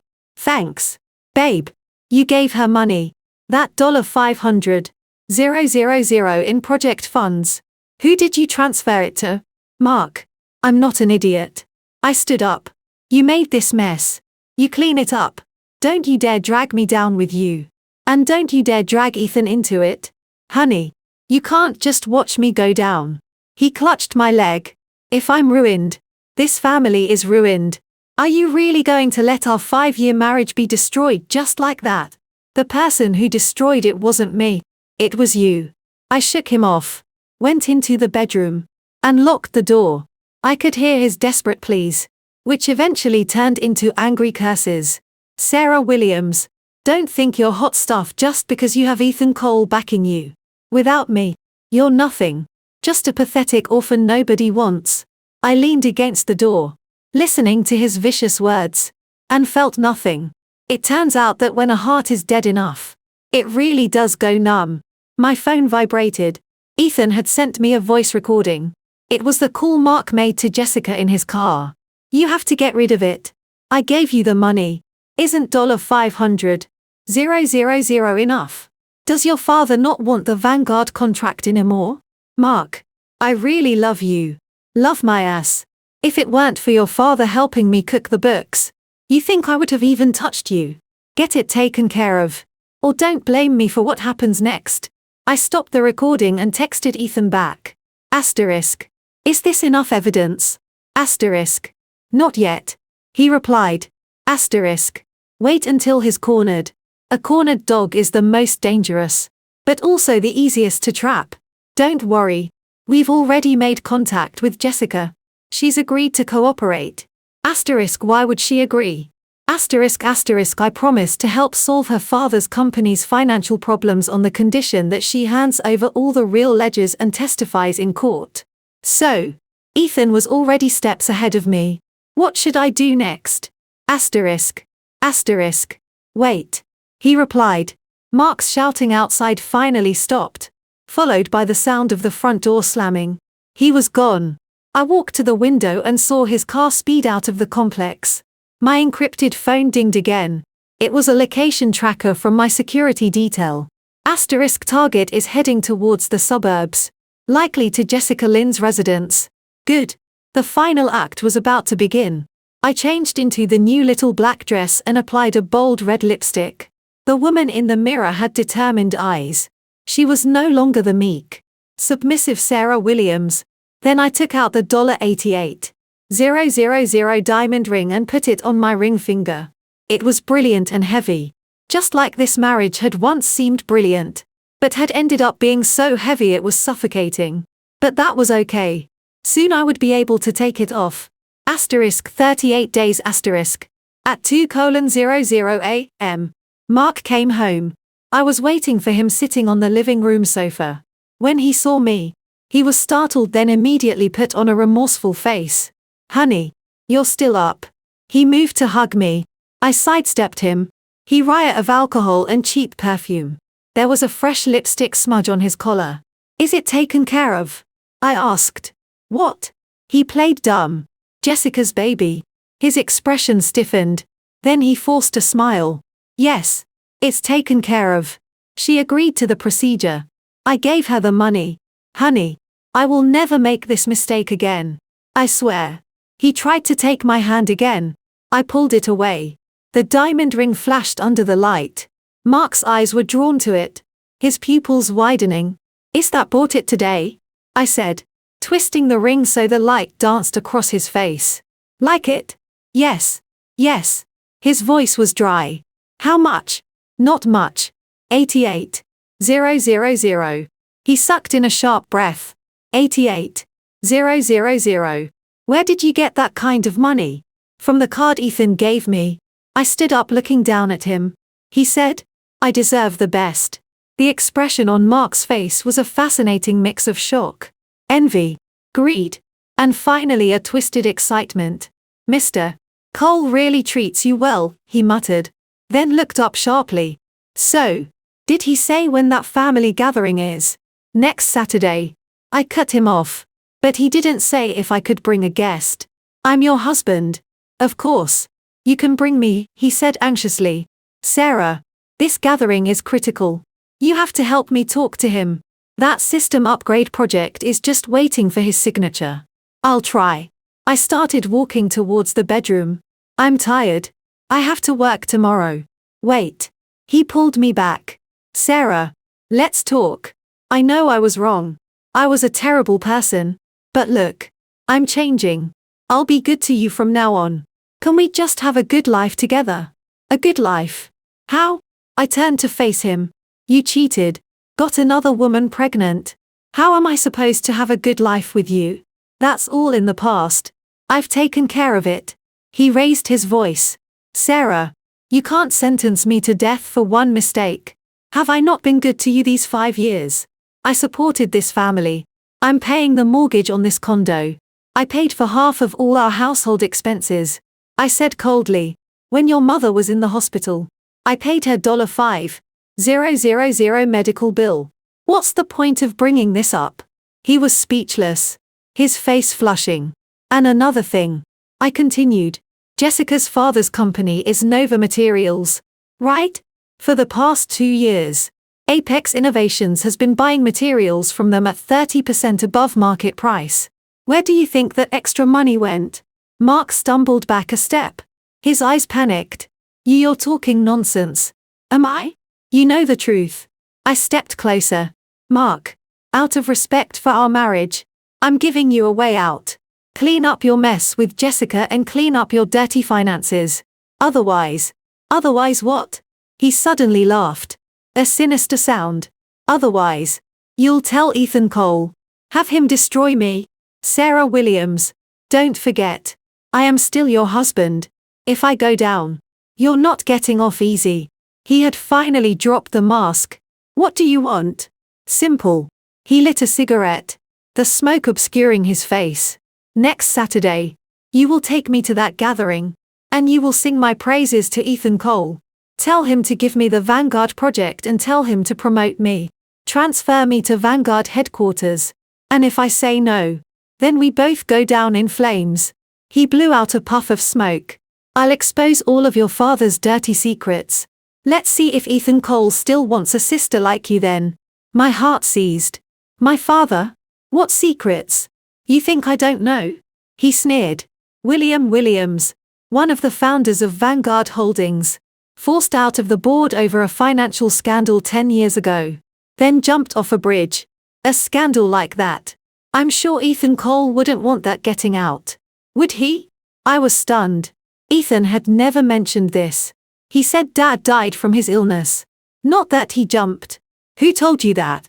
My voice was tight. Never you mind. Mark said smugly. The point is, I have proof. You do as I say and we can still be a happy couple living the good life. You disobey me and don't blame me for being ruthless. I looked at him. The man I had shared a life with for 5 years. Now a venomous snake. Fine. I heard myself say. I'll take you to the party. I'll put in a good word for you. But you have to promise to take those secrets to your grave. Now you're talking. He stubbed out the cigarette and moved to hug me. Honey, we're the real family here. Ethan Cole might be rich, but he's an outsider. Don't worry. Once I'm established at Vanguard, I'll treat you right. I moved away. I'm tired. I'm going to bed. Okay. You get some rest. He didn't push it this time. He went into the study, humming. I closed the bedroom door and leaned against it, my fingers trembling as I took out the encrypted phone. Did my father really jump off a bridge because of a financial scandal? Asterisk. Ethan replied almost instantly. Asterisk. Who told you that? Asterisk. Asterisk. Mark. He says he has proof. Asterisk. There was a long silence on the other end. Then the phone rang. It was Ethan. His voice was grim. He didn't jump. He was murdered. What? 10 years ago. There was a power struggle within Vanguard. Dad was the second largest shareholder. He opposed the then CEO's risky expansion plans. In retaliation, they framed him for embezzlement. The board forced him to sell his shares. He refused. So they threatened him with you. I clutched the phone. My knuckles white. He pretended to agree. Ethan's voice was horsero. He signed the papers, took the money, but he put it all in an offshore account, planning to use it to fight back. But they weren't going to let him go. They staged a car accident and made it look like a suicide. I was studying abroad. By the time I got back, it was too late. Why? Why didn't you tell me? Because the people who killed him are still at Vanguard, Ethan said, his voice low. I've spent all these years climbing the ladder to find them and take back what's ours. Now I'm finally in a position to do something. But they're still hiding in the shadows. How does Mark know about this? That's the key question. Ethan's voice was heavy. The events of 10 years ago were completely covered up. The official story was that he was forced out and then committed suicide due to depression. How could a mid-level manager like Mark possibly know the inside story? Unless someone told him. Yes. And that someone was likely one of the people who murdered my father. Sarah. Ethan paused. You're in danger now. The person behind Mark may have already targeted you. I looked at the bedroom door. Behind it was the man who had just threatened me. An enemy. What should I do? Do what he says. Take him to the gathering. Ethan said quickly. I want to see who's pulling his strings. Also, from now on, you'll have 24/7 protection. I've assigned a female bodyguard. She'll start tomorrow posing as your new assistant. Okay. And Sarah? Ethan's voice softened. I'm sorry I didn't tell you the truth. I was afraid you'd worry. But you need to know. Before he died, the person Dad was most worried about was you. He made me swear I would find you and protect you. My eyes burned. Well, you found me. Yes, he said softly. And I will not let anyone hurt you again.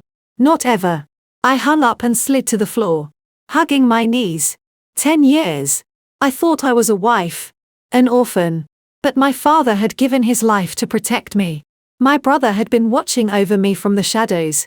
And the husband I trusted most was using it all to threaten me. The irony was suffocating. From the study, I could hear Mark on the phone. Don't worry. She won't dare. Who was he reporting to? At 4:00 a.m. I finally drifted off. In a half-conscious state. I felt someone enter the room. It was Mark. He stood by my bed for a long time. Then quietly picked up my phone from the nightstand. I feigned sleep. Heard him enter the wrong password. Curse under his breath. And put it back. After he left, I opened my eyes and took out the encrypted phone from under my pillow. I texted Ethan. Asterisk. He's looking for something. Asterisk. Asterisk. Let him look. Asterisk. Ethan replied. Asterisk. I left a little surprise on your phone for him. Asterisk. What kind of surprise? Asterisk. Asterisk. A fake chat history. It implies you're unhappy with me. That you think I'm arrogant and look down on you. Asterisk. I understood. He was giving Mark a false sense of security, making him think he could drive a wedge between us. Asterisk also asterisk. Ethan texted again asterisk. Starting tomorrow. Act cold towards him. Complain about me sometimes. Say I just throw money at you. But offer no real help. He'll believe you even more. Okay. I put the phone down and stared at the ceiling. This play was getting more complicated. But I had to see it through for Dad. For Ethan. And for myself. The following days, I did as Ethan said. I was distant with Mark. I accepted his gifts. But never spent the night with him. I agreed to help him. But always had an excuse. Ethan is busy lately. Mark grew more and more agitated, pushing me to contact Ethan to take him to the party. Even suggesting I use a woman's charms. He's your brother. If you act a little pitiful, he'll have to agree. Right? I nearly threw my coffee in his face. On Wednesday, the female bodyguard Ethan arranged arrived. Her name was Chloe Davis. Short hair. Capable. She posed as a sweet, naive, recent graduate hired as my assistant. Mark was suspicious at first, but Chloe's acting was flawless. Director Thompson. You're so successful. Sarah. You're so lucky. She quickly dispelled his doubts. On Thursday, Jessica Lynn resigned. I heard her father's company had received a massive investment and was saved. She left quietly. Mark found out via a phone call. His face turned green and he smashed his phone. That took the money and ran. What's wrong? I asked. Nothing, he said, running his hands through his hair in frustration. Just a little trouble with the project. It's fine. I can handle it. His way of handling it was to apply for another $300,000 in operational funds. Friday night. Mark was trying on a new suit in front of the mirror. Honey, what should I wear tomorrow? This one or the Armani? Either is fine. I replied dismissively. And you're wearing that? He frowned. Isn't it a bit plain? Go change into that little black dress. It's just a business dinner. Not a beauty pageant. But we're meeting Mr. Cole. We have to make a good impression. He opened my closet and took out the $200 dress. Wear this and the diamond necklace. I didn't argue. I changed. But I didn't wear the necklace. Before we left, he checked his briefcase one last time. Inside was a thick project proposal. You're well prepared, I commented. I've been working on this for 3 months. His eyes gleamed. As long as Mr. Cole gives the green light, our lives will change forever. We drove towards the suburbs. The venue was a private club halfway up a mountain. Security at the gate checked our invitation against a list before letting us in. The parking lot was filled with luxury cars. Mark's old Honda looked painfully out of place. He looked embarrassed. Next time, well, get a better car, he muttered. Inside, the club was elegantly decorated in a modern Chinese style. A hostess led us down a long hallway to a private room. The door opened. A few people were already seated inside. Ethan was at the head of the table. Next to him was a silver-haired man with a powerful presence. There were also 2 men and a woman, all in their late 40s or early 50s. When we walked in, all eyes turned to us. "You're here." Ethan stood up and came to greet us. "This is Mark Thompson, my brother-in-law." Mark bowed hastily. "Mr. Cole, a pleasure to meet you all. Have a seat." Ethan gestured to the empty chairs next to him. I sat next to Ethan. Mark sat next to me. Chloe stood behind me. In her role as my assistant, Ethan began the introductions. "This is Mr. Davidson, one of Vanguard's founding members. This is Mr. Chen, Mr. Lee, Miss Zhou, all members of the board." With each introduction, Mark stood and bowed, his posture almost comically obsequious. "Sarah, is it?" Mr. Davidson looked at me, his eyes sharp. "We were all very sorry to hear about your father. He was a great man." "Thank you, Mr. Davidson," I said quietly.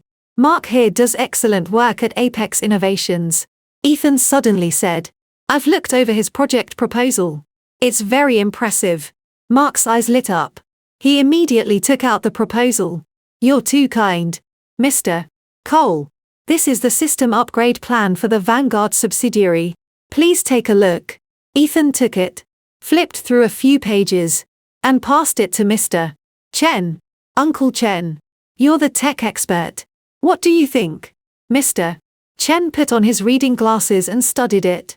Mark stared at him, holding his breath.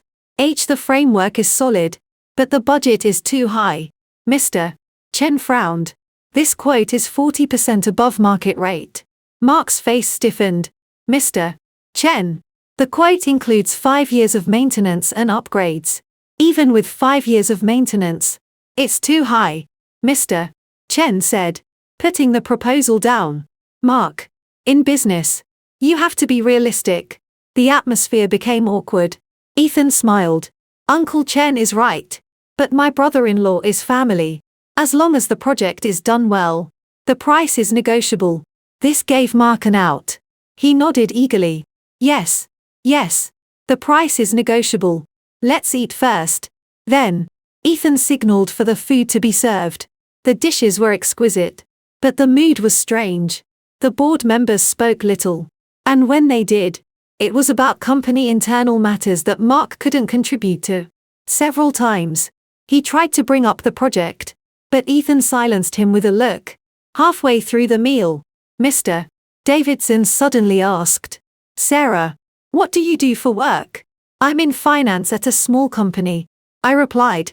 "A waste of talent." Mr. Davidson shook his head. "Your father was a financial genius. Why don't you come to Vanguard and help Ethan?" "I'm not qualified." "Nonsense," Ethan interjected. "Sarah, starting next month, come to the Vanguard Finance Department. You can start as a VP to get a feel for things." "A VP?" Mark almost dropped his chopsticks. "Ethan, that's not appropriate," I protested. "What's not appropriate?" Mr. Davidson said. "Your family. It's only natural. The shares your father left you will be transferred to you next month anyway. You'll be a major shareholder. Joining the management team is perfectly legitimate." "Shares?" Mark finally couldn't hold back. "What shares?" The table fell silent for a moment. Ethan smiled at him. "Oh, I forgot to tell you, brother-in-law. My father left 15% of his Vanguard stock to my sister. It becomes effective next month." 15%. Mark's voice trembled. Vanguard's market cap is around $100 billion right now. Ethan said casually. So 15% is about $15 billion. Asterisk clang asterisk Mark's spoon fell onto his plate. His face was ashen, his lips trembling as he looked from me to Ethan and then to the other board members. Their expressions were calm. They had clearly known all along. You've suffered a lot these past years, Sarah. Ethan continued. Dad passed away early and I was overseas. There was no one to take care of you. But now that the shares are being released, things will be better. Mark finally reacted, grabbing my hand. Honey, you never told me. Told you what? I pulled my hand away. That my father left me stock. You married a secret billionaire? That's not what I meant. He said anxiously. I mean, why wouldn't you tell me something so important? We're husband and wife. Husband and wife. Ethan laughed. A cold, sharp sound. Brother-in-law. Do you really see my sister as your wife? Mark's face turned a sickly green. Mr. Cole, what are you implying? I'm implying, Ethan said, putting down his chopsticks and leaning back, that I know about Jessica Lynn. I know about you embezzling company funds. And I know that you used my father's death to threaten my sister. The room was deathly quiet. The board members exchanged glances, saying nothing. Sweat poured down Mark's forehead. Mr. Cole, that's all a misunderstanding. Jessica, she seduced me. I was weak. And the embezzlement is baseless. Do you want me to show you the evidence? Ethan cut him off. Your chat logs with Jessica. The hotel security footage. The transfer records to Nova Materials. Mark sank into his chair. And about my father. Ethan's gaze was like a knife. Who told you? I investigated it myself. You couldn't have. Ethan stood up and walked behind him. What happened 10 years ago was buried deep. No one could know the details unless they were involved. Tell me. Who was it? Mark trembled. Silent. Ethan leaned down and whispered a name in his ear. Mark's pupils contracted. So, it was him. Ethan stood up straight and looked at Mr. Davidson. Mr. Davidson. You were right. Mr. Davidson nodded grimly. What? What are you talking about? Mark's voice was faint. I don't know anything. You do.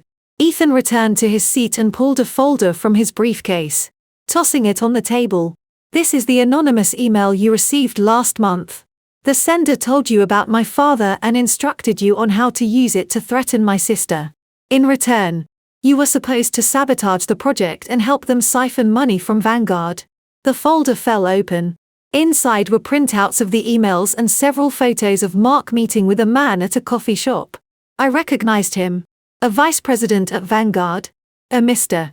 Ross. VP Ross. Mark's face was bloodless. He just said it was a business partnership. I didn't know. You didn't know he was one of my father's enemies. Ethan sneered. You didn't know he wanted to use you to bring down Vanguard. Just like he brought down my father. Mark was completely broken. Mr. Cole. I was tricked. He said if I cooperated, he'd give me a senior position at Vanguard. He'd give me money. I was greedy. And so you sold out my sister. Ethan's voice rose. For money and power? You'd even use your own wife. No. I love Sarah. Mark turned to me, tears and snot running down his face. Honey, believe me, I was forced. VP Ross said if I didn't cooperate, he'd ruin me. I have a family to support. I had no choice. I looked at his tear-streaked face and felt nothing but disgust. 5 years ago, he had cried just like this, telling me he loved me, that he'd give me a home. 5 years later, he was crying again, but this time it was to save his own skin. Mark, I said softly, do you know why my father died? He stared at me blankly. Because someone threatened him. They used my safety to threaten him. I stood up and walked over to him to protect me. He signed papers he shouldn't have signed. And in the end, they killed him. And now you use that same story to threaten me. You used the one thing my father gave his life to protect. To threaten me. No. I just wanted to use me. I cut him off. Use me to get to Ethan. Use me to get the shares. Use me to climb the ladder. Mark. In these 5 years, Was there ever a single moment you were truly honest with me? His mouth opened, but no words came out. You won't say it? Fine. I will. I turned and took another folder from Chloe. This is a record of our expenses since we got married. I paid half the mortgage. I paid for your mother's hospital bills. I paid for half of everything. But in your eyes, that was all just what I was supposed to do. Right? I pulled out the photos Jessica had given me. You said it was a moment of weakness. But these photos start from 3 months ago. Once a week for 3 months. Is that a moment of weakness? Mark's face was ashen. Finally, I took out my phone and played the recording. His own voice filled the room. Asterisk. You have to get rid of it.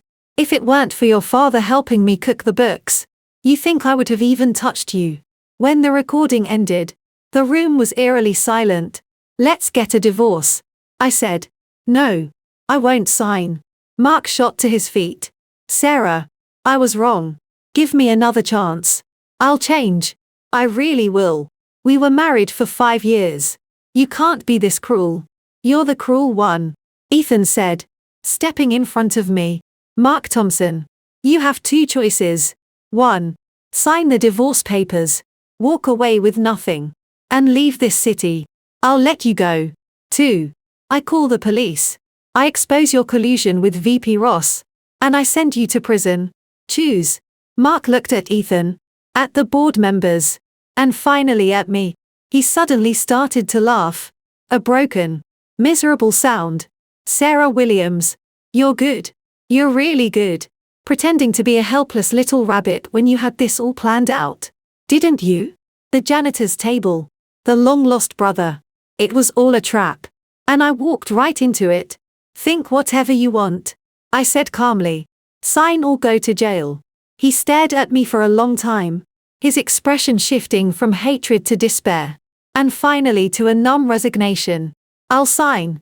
Ethan signaled to Chloe, who produced the thick divorce agreement. Every clause was to his detriment. Mark took the pen, his hand shaking. He flipped to the asset division page. The condo went to me. The car went to me. The bank accounts went to me. He was left with nothing. The condo still has a mortgage. He protested weakly. I'll pay it off, I said. He gave a bitter laugh and signed his name. Each stroke was heavy, as if he were carving his own tombstone. When he signed the last page, he looked up. His eyes red. Sarah Williams, in these 5 years, did you ever love me at all? I was silent for a moment. I did, I said. But that person is dead. He nodded, slowly stood up, and staggered towards the door. At the doorway, he turned and gave me one last complicated look. Then he pulled the door open and disappeared. The door closed.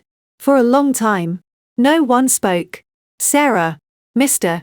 Davidson was the first to speak. You did the right thing. A man like that isn't worth it. Thank you, Mr. Davidson. Ethan put a hand on my shoulder. It's over. Sarah. Yes. It was over. The 5-year nightmare. The 40-day ordeal. It was over. What about VP Ross? I asked. The police are already on it. Ethan's eyes were cold. They searched his office this morning and found crucial evidence. The car accident 10 years ago. He was the mastermind. Not to mention years of other financial crimes. He'll be in prison for the rest of his life. The board members stood up to leave one by one. Before he left, Mr. Davidson said to me, Sarah, come to the office next month. The finance department needs someone like you. I will soon. It was just me, Ethan, and Chloe left in the room. Are you okay? Ethan asked. I walked to the window and looked out. Mark's car was already winding its way down the mountain road, disappearing around a bend. I'm fine, I said. Just a little empty. That's normal. He stood beside me. 5 years is a part of your life. But it'll be okay. Things will get better. The shares will be released on the 15th of next month. Ethan said. The lawyers will handle all the paperwork. Also, Dad's offshore trust will be transferred to you. It's about $50 million. I took a deep breath. That much? It's what you deserve. Ethan turned to look at me. Dad's biggest regret was that he couldn't see you get married, couldn't protect you. Now I'm fulfilling his wish for him. From now on, I'm here. No one will ever bully you again. My nose stung and tears finally fell. Not of sadness, but of relief. I want to go see him. I said. Okay. I'll take you tomorrow. Ethan handed me a tissue. He's buried at West Hill Cemetery. The view is beautiful. He'd be happy. Outside, the sun was setting, painting the sky in fiery colors. I stood in the warm light, feeling the weight of the last 10 years finally shatter. It wasn't a loss. It was a gain. I had gained freedom, dignity, and a new life. My phone buzzed. It was a final text from Mark. Sarah, I'm sorry. Also, be careful of VP Ross. He might asterisk. The message cut off. I deleted it and blocked his number. Chloe, I said to the woman standing behind me. Thank you for everything these past few weeks. It was my pleasure. Miss Williams. Chloe smiled. It's my job. Well, starting now. You're not my bodyguard anymore. I turned to her. Would you be willing to be my assistant? My real assistant? Chloe was surprised. Then she nodded firmly. I'd be honored. Ethan laughed. Sarah, you're starting to sound like a boss. A boss. The word was foreign. But that was okay. I could learn. Just like learning to walk. To talk. Learning to love someone. And learning to leave them. Life was a process of constant learning. And now I had to learn how to be Sarah Williams. Not Mark Thompson's wife. Not someone's daughter. Not someone's sister. Just Sarah Williams. I stood in the center of the room that had witnessed the end of my marriage. Then pushed open the door and walked out. The hallway was long. The light warm. When I stepped outside the club, the sky was dark. The mountain air crisp and cold. Ethan took off his suit jacket and draped it over my shoulders. Sarah, let me take you home. No. I shook my head. I want to go somewhere else. Where? Parkview Apartments. I want to see that place one last time. Ethan was quiet for a moment, then nodded. Okay.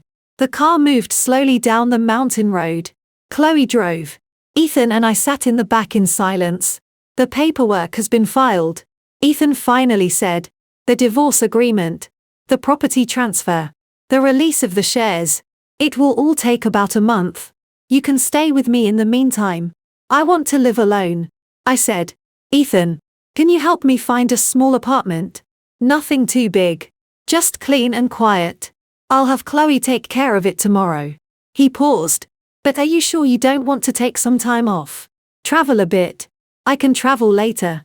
I said, watching the night flash by. I want to work. Mr. Davidson was right.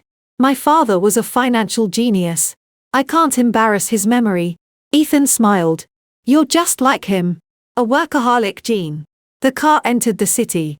Familiar streets passed by. 5 years. I had walked these streets countless times. Coming home from work.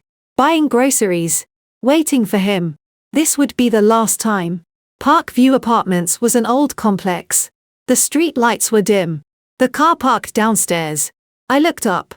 The window on the 5th floor was dark. I'll go up with you. Ethan said. No.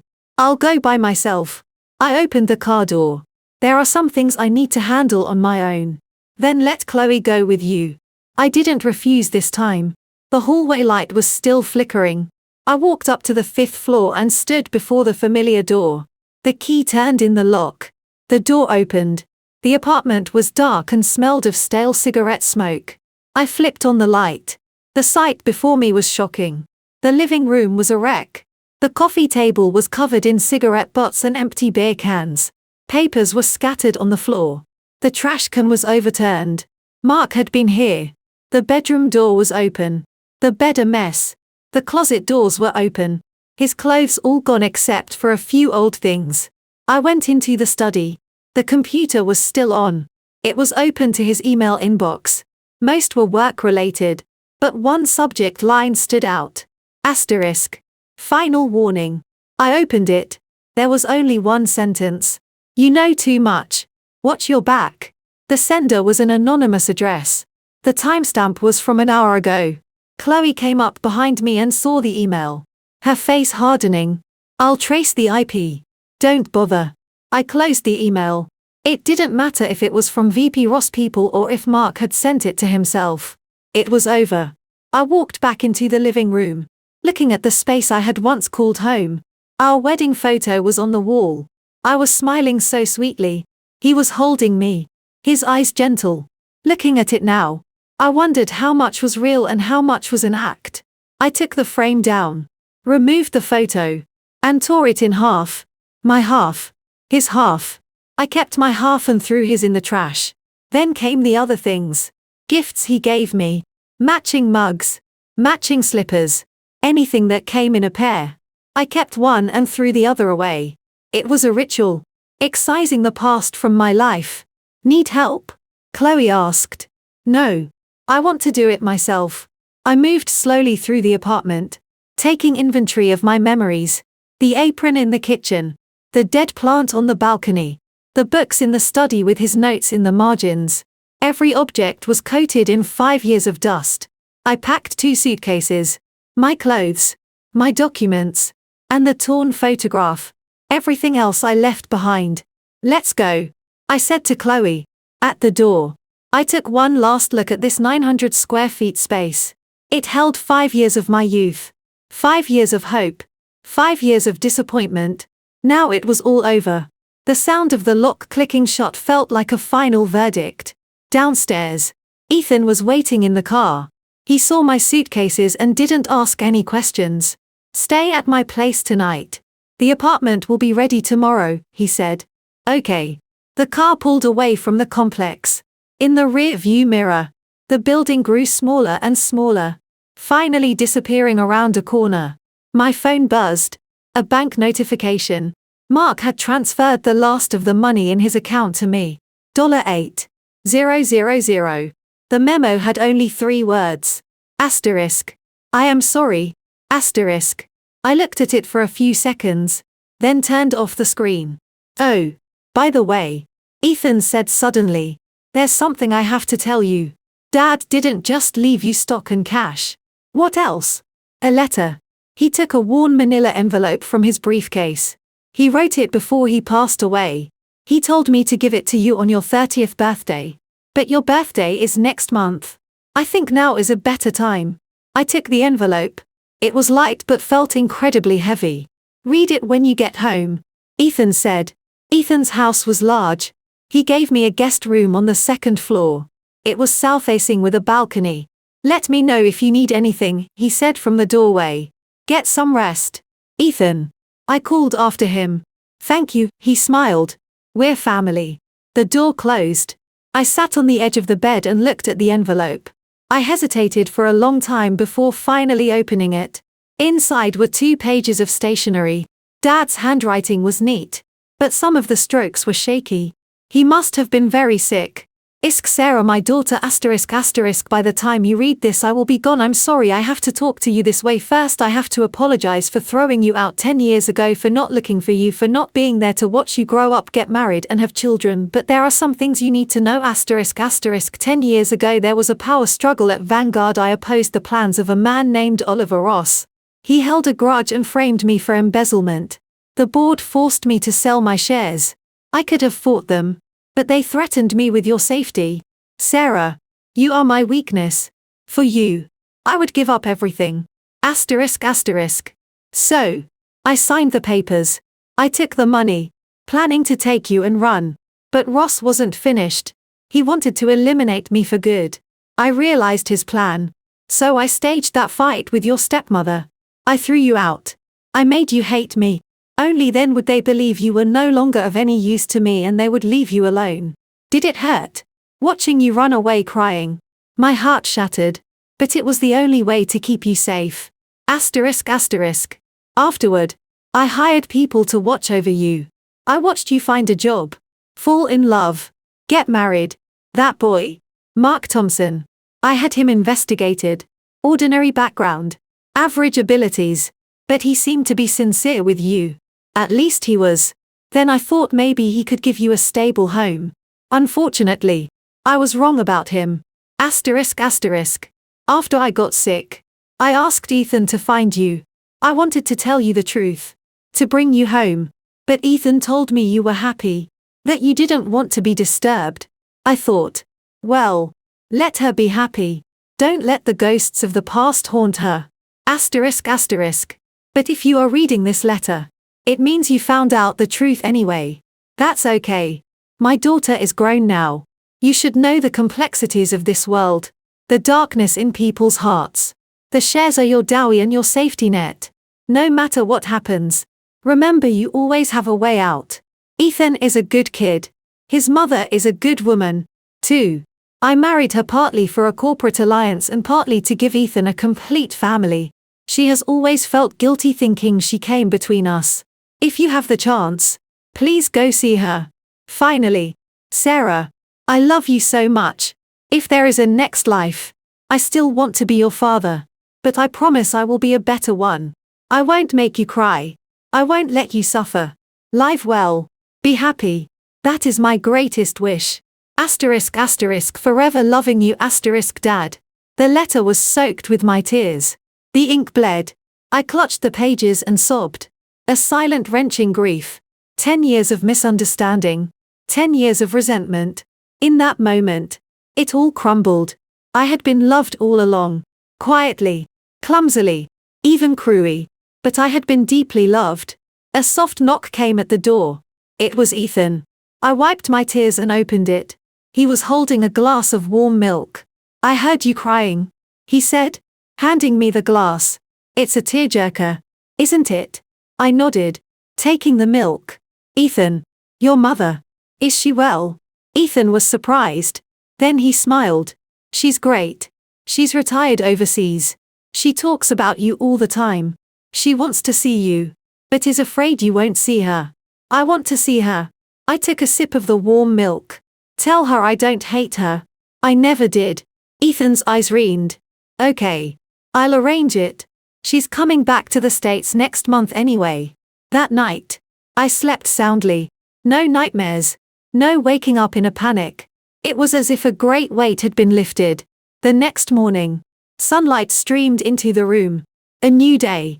A new beginning. Chloe was efficient. By morning, she had found an apartment. A high-end one-bedroom condo downtown. Beautifully decorated with a stunning view. It was fully furnished. Down to the towels and silverware. Is there anything else you need? Miss Williams? I can go get it right now, Chloe reported. I walked through the apartment. It wasn't large, but it was cozy. The floor-to-ceiling windows looked out onto the river. It's perfect. Thank you. I'll go handle the paperwork then, Chloe said. Also, Mr. Cole said everything is arranged at Vanguard. You can start next Monday. Your title will be Vice President of Finance. You'll spend 3 months familiarizing yourself with the operations before it's official. Okay. That afternoon, I went shopping. Not for a show, but for myself. I bought bedding I loved. Soft throw pillows. A few potted plants. Some art for the walls. And a new set of kitchenware. I planned to learn how to cook. At the checkout, I used the card Ethan had given me. Looking at the total, I felt a sense of calm. I would pay him back. With my salary. With my hard work. By evening, everything had been delivered. I arranged the new items. Putting photos on my new desk. The torn half of my wedding photo. An old picture of me and my dad. And a childhood photo with Ethan. The apartment started to feel like a home. My phone rang. An unknown number. I hesitated. Then answered. Hello. Sarah. It was Mark's mother. Her voice choked with sobs. Mark told me everything. That bastard. He's not human. I'm calling to apologize on his behalf. She broke down. Crying. But Sarah. 5 years of marriage. Can't you two give it another chance? He knows he was wrong. He really knows. I cut her off. Some mistakes can't be forgiven. But you may not know or want to know everything your son did. I said. But he almost sent me to prison. He almost ruined my entire life. I can't be married to a man like that. The other end was silent except for a muffled sob. The money for your expenses will be sent on time. Please take care of yourself. Goodbye. I hung up and deleted the number. I had been soft once and it almost destroyed me. Not again. That evening, Ethan came over for dinner. I made a simple, sweet, and sour pork. It was mediocre, but he ate with gusto. Tastes like home. He smiled. Stop flattering me. I laughed. By the way, Oliver Ross. Ethan's expression turned serious. He was arrested this morning. The police found enough evidence to put him away for life. The murder of my father and years of financial crimes. Will Vanguard be affected? There will be some turbulence. But Mr. Davidson and the others can handle it. Ethan said. The business world is a battlefield. You step into this world. You have to be prepared. I know. I nodded. I'll learn. Don't be afraid. I'm here. He served me some food. Oh. Mom is coming back next Saturday. Let's have dinner together. Okay. After Ethan left, I stood on the balcony looking at the city lights. The night air was cool, but my heart was warm. My phone buzzed with welcome messages from my new work group chat. I replied to each one. Then I found a number in my contacts I had saved for 5 years, but rarely called. Hello, I said. There was a pause, then a choked sob. Sarah. Oh, my baby girl. Mom. I'm back. You're back. That's good. That's good. She wept. I'm so sorry, Sarah. I was so wrong. It's all in the past, I said, looking at the distant lights. Mom. Let's see each other next Saturday. Okay. I'll make your favorite pot roast. I hung up and looked up at the sky. It was clear with a few stars twinkling. Asterisk. Dad, can you see? Your daughter is home. She's been through the storm. She's fallen. She's been hurt. But she got back up. She's going to live a good life. A happy life. Just like you wanted. Asterisk. I went inside and opened my laptop, pulling up Vanguard's financial reports from the last 3 years. My new life was truly beginning now. The meek, submissive Sarah Williams, who couldn't say no. She died last night. The woman who was reborn would live life on her own terms. Monday morning. Sunlight streamed through the floor-to-ceiling windows. I stood in front of the mirror, dressed in a new pantsuit, light grey blazer, white silk blouse, black trousers. My hair was pulled back in a neat, elegant shiny, light makeup, a slash of bright red lipstick. The woman in the mirror had determined eyes and a straight back. A world away from the woman in the cheap dress at the janitor's table 1 month ago. The car is here, Chloe said from the doorway. Okay. I grabbed my purse and took one last look at the apartment.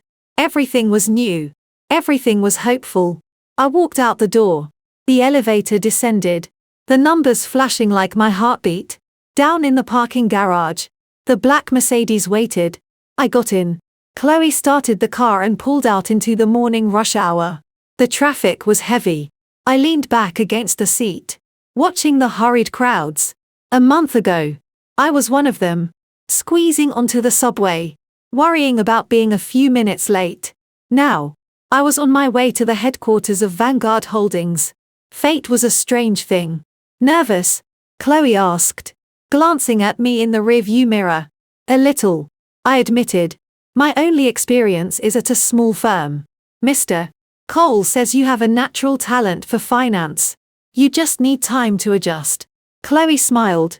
Besides, the head of the finance department, Mr. Chen, used to work for your father. He'll look out for you.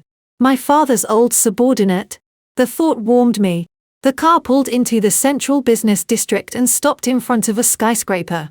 The words, Vanguard Holdings, glittered in the morning sun. We're here, Chloe said, opening my door.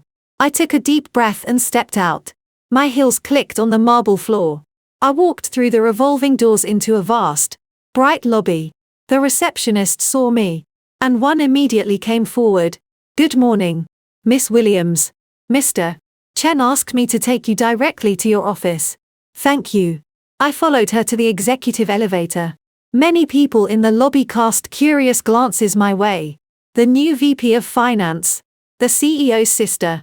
The title was enough to draw attention. The elevator went straight to the 28th floor. The doors opened to a massive open-plan office. Floor-to-ceiling windows offered a panoramic view of the city. This way, Miss Williams. The receptionist led me to a corner office. It was large with a work area, a meeting area, and a small private restroom. A computer and files were already on the desk along with a potted plant. Mr. Chen is in a meeting. He said he will come see you as soon as it's over at 10:00. She handed me a schedule. Your new assistant, Laura, is waiting outside. Shall I send her in? Yes, please. Thank you. A moment later, there was a knock. Come in. A young woman in her early 20s with a cheerful round face entered. Good morning, Miss Williams. I'm Laura, your assistant. Please let me know if you need anything. Hello, Laura. I smiled. Could you get me a cup of coffee and then give me a brief overview of the department? Of course. Laura was efficient. She returned quickly with coffee and a stack of documents. The finance department has 48 people divided into budgeting, accounting, tax, and capital teams. Mr. Chen is the director. You and the other VP, Miss Wang, oversee the daily operations. For now, you'll be in charge of the accounting team, focusing on auditing the subsidiaries. Her speech was fast but logical. I listened and took notes. At 10:00 a.m. sharp, there was another knock. A man in his 50s with graying hair and a kind smile walked in. Sarah, it's so good to finally meet you. He extended his hand. Daniel Chen. I was your father's head of finance a long time ago. I quickly stood. Mr. Chen, it's an honor. My father often mentioned you. He said you were a financial genius. A genius? I'm just old now. He waved his hand. Sitting on the sofa. You looked just like him when he was young. Especially the eyes. He looked at me with a touch of nostalgia. When what happened to your father? We were all devastated. But we were powerless to help. It's good that you're here now. He would be proud. I'll be counting on your guidance. Mr. Chen. Guidance? No. Well, learn from each other. He said, his expression turning serious. But Sarah, I have to warn you. The finance department is a sensitive, complicated place. Your status as Mr. Cole's sister is both a shield and a target. People will be watching you, waiting for you to fail. I understand. Good. He stood up. Get settled in today. The department meeting is at 2 p.m.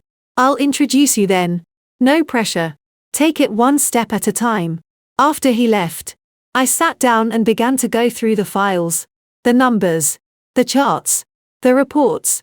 They were all familiar, yet on a scale I had never imagined. Vanguard's business was vast.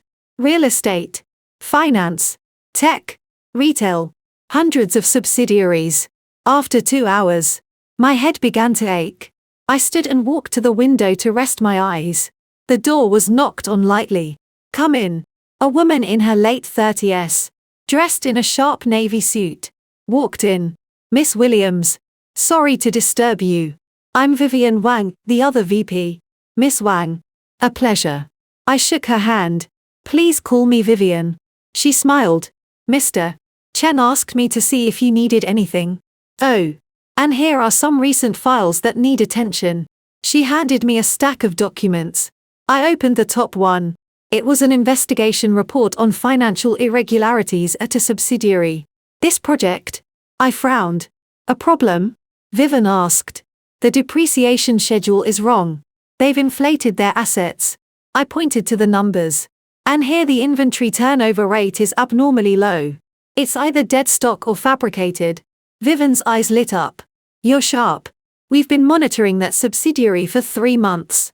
The director is one of VP Ross' men. It's always been a problem, but no one dared to touch it before. Now that Ross is gone, we can finally clean house. And you want me to do it? I want you to lead the audit. Vivian said directly. You're new and you're the CEO's sister. They won't dare to openly obstruct you. It's the perfect opportunity to establish your authority. I looked her in the eye.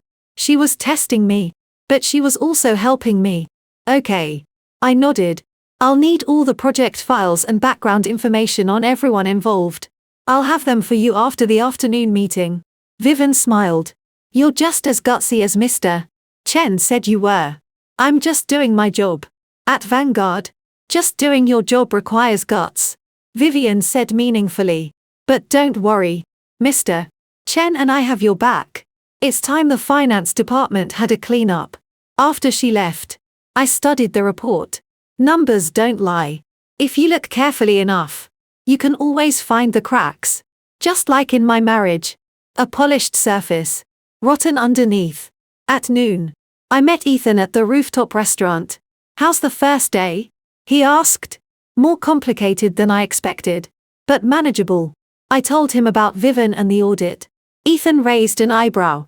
She moves fast, but it's a good move. Using you to clean house is a legitimate reason. Let me know if you need help. I want to try it myself, I said. If I can't even handle this, how can I deserve those shares? Ethan smiled. If Dad could see you now, he'd be so proud. We ate and talked mostly about work. He filled me in on the company politics, the different factions, the things to watch out for. By the way, he said, Mark has left the city. I arranged a job for him in another state. It's enough for him to live on. A final gesture of decency. I nodded. I didn't hate him, but I didn't want anything to do with him ever again. And Jessica Lynn. Her father's company got an infusion of capital. She's gone abroad. She won't be back. You help them. It was a transaction. Ethan said simply. She gave us the ledgers that helped bring down Ross. This is business. No permanent enemies. Only permanent interests. After lunch, I went back to the office. At 2 p.m., the conference room was packed. 48 pairs of eyes were on me, filled with curiosity, suspicion, and a desire to see a show. Mr. Chen introduced me. I walked to the podium. Good afternoon, everyone. I'm Sarah Williams. It's an honor to join the finance department. I'm new here, and I have much to learn from all of you. The best in the field. The room was quiet. However, there are a few principles I want to establish. Financial work demands above all integrity and professionalism. Numbers do not lie. The books must be clean. On my team, there are no gray areas, no estimates, and no special favors. People started exchanging glances. I will be taking lead on the audit of Zenith Technologies. I announced the subsidiary's name. I expect the accounting team to prepare all relevant documents. The project kickoff meeting is tomorrow at 9:00 a.m. A murmur went through the room. Zenith was a known hornet's nest. Miss Williams, a middle-aged man, raised his hand. It was the head of the accounting team. Mr. Peterson, I've been overseeing Zenith's books. The situation is complex. As you're new, perhaps you should start with other, more straightforward tasks. It is precisely because I am new with no preconceived notions that I am best suited to handle a complex situation. I smiled. Mr. Peterson, as long as the documents are in order, there shouldn't be a problem. Correct? His face fell, but he eventually nodded. No problem. Then it settled. After the meeting, I closed my office door and realized my palms were sweaty. It was my first time speaking in front of so many people. But I had done it. My phone rang. It was Mr. Chen. Sarah, you did well. Peterson was promoted by Ross. He won't be happy that you're looking into Zenith. Be careful. Thank you for the warning, Mr. Chen. I will be. If you need anything, call me. Your father did me a great service once. I won't let anyone bully his daughter. I hung up and looked out the window. The sky was blue. The clouds white. In this world, for every person plotting against you, there will be someone protecting you. The important thing is to be strong yourself. After work, Chloe was waiting in the garage. How was it, Sarah? It was good, I said, getting in the car. Let's go somewhere. Where? West Hill Cemetery. The car drove out of the city. I carried a bouquet of white chrysanthemums up the stone steps. Dad's grave was on a hillside with a beautiful view. The photo on the headstone showed him smiling gently. Dad, I'm here. I placed the flowers down. I've started at Vanguard. Today was my first day. I was nervous, but I didn't embarrass you. The wind whispered through the pines. I read your letter. Thank you. Thank you for giving your life to protect me. Thank you for leaving me so much. I will live a good life. A happy life. I knelt and gently wiped the dust from the headstone. And I don't hate you. I never did. I just miss you so much. Tears fell. My 30th birthday is next month. Ethan said you hoped I would receive the shares then and become an independent woman. I've done it. I'm going to learn how to be a good daughter, a good sister, and a good leader. You can rest easy. Dad, your Sarah is all grown up. I stayed there for a long time until the sun began to set. Walking back down the mountain, my steps were light. By the time I got back to the city, the lights were on. I didn't go home. I went to a movie by myself. I bought popcorn and sat in the middle of the theater. It was a comedy. The whole theater was laughing. I laughed, too. After the movie, I walked out into the bustling street. My phone rang. It was Ethan. Where are you? Are you home? I'm out. On my way back now, I said. I stood on the street. The neon lights flashing. This city once felt so cold and lonely. Now it had warmth because I knew that among the millions of lights, one was lit for me. I had family waiting for me. Work waiting for me. A future waiting for me. I hailed a cab. Looking out the window, I remembered the gala a month ago. The janitor's table. The red wine. The tears. It felt like yesterday and a lifetime ago. The cab stopped in front of my building. I looked up. The light in my apartment was on a warm yellow glow I had deliberately left on before I left. It was so welcoming. I went upstairs, opened the door, and walked out onto my balcony. In the distance, the top floors of the Vanguard building were still lit. Ethan was probably still working. Closer, there were the lights of countless homes. Under each light, a story. Some sweet, some bitter, some beginning, some ending. And my story after betrayal and struggle had finally turned a new page. My phone buzzed. It was Laura sending me the schedule for tomorrow. In 3 months, I had gone from a sister who needed protection to a VP who could stand on her own. From knowing nothing about Vanguard to speaking confidently at board meetings. From fearing loneliness to embracing my own company. Sometimes growth is forced upon you. But I had no regrets. In the distance, a yacht passed, lit up like a floating palace. I remembered my father's words. Live well. Be happy. I was trying. A small voice behind me said, Would you like to buy a flower? It was a little girl with a basket of fragrant gardenias. I bought a bouquet. My phone rang again. It was my stepmother. Sarah, come home for dinner tomorrow. I'm making you a stew. Okay. I'll come after work. No matter how late. I'll wait. I hung up, holding the bouquet. The street lights cast a long shadow. I was walking alone. But I was no longer lonely. I had family, a career, a future. It was enough. Back home, I put the gardenias in a vase. Then I opened my laptop and started preparing for the next day. At 11 p.m., I went to bed. I glanced at the photo on my nightstand. Me, my father, Ethan, and my stepmother, taken a month ago at his grave. We were all smiling. The sun was so bright. Dad, do you see? Your daughter has finally become the person you hoped she would be. Asterisk. No. She had become the person she hoped she would be. I closed my eyes. The morning sun rose as it always did. I woke up, got ready, and stood before the mirror. The woman looking back had bright eyes and a confident smile.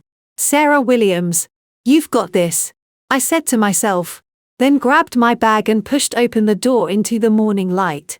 Behind me, the door clicked shut. Ahead was a brand new future full of infinite possibilities.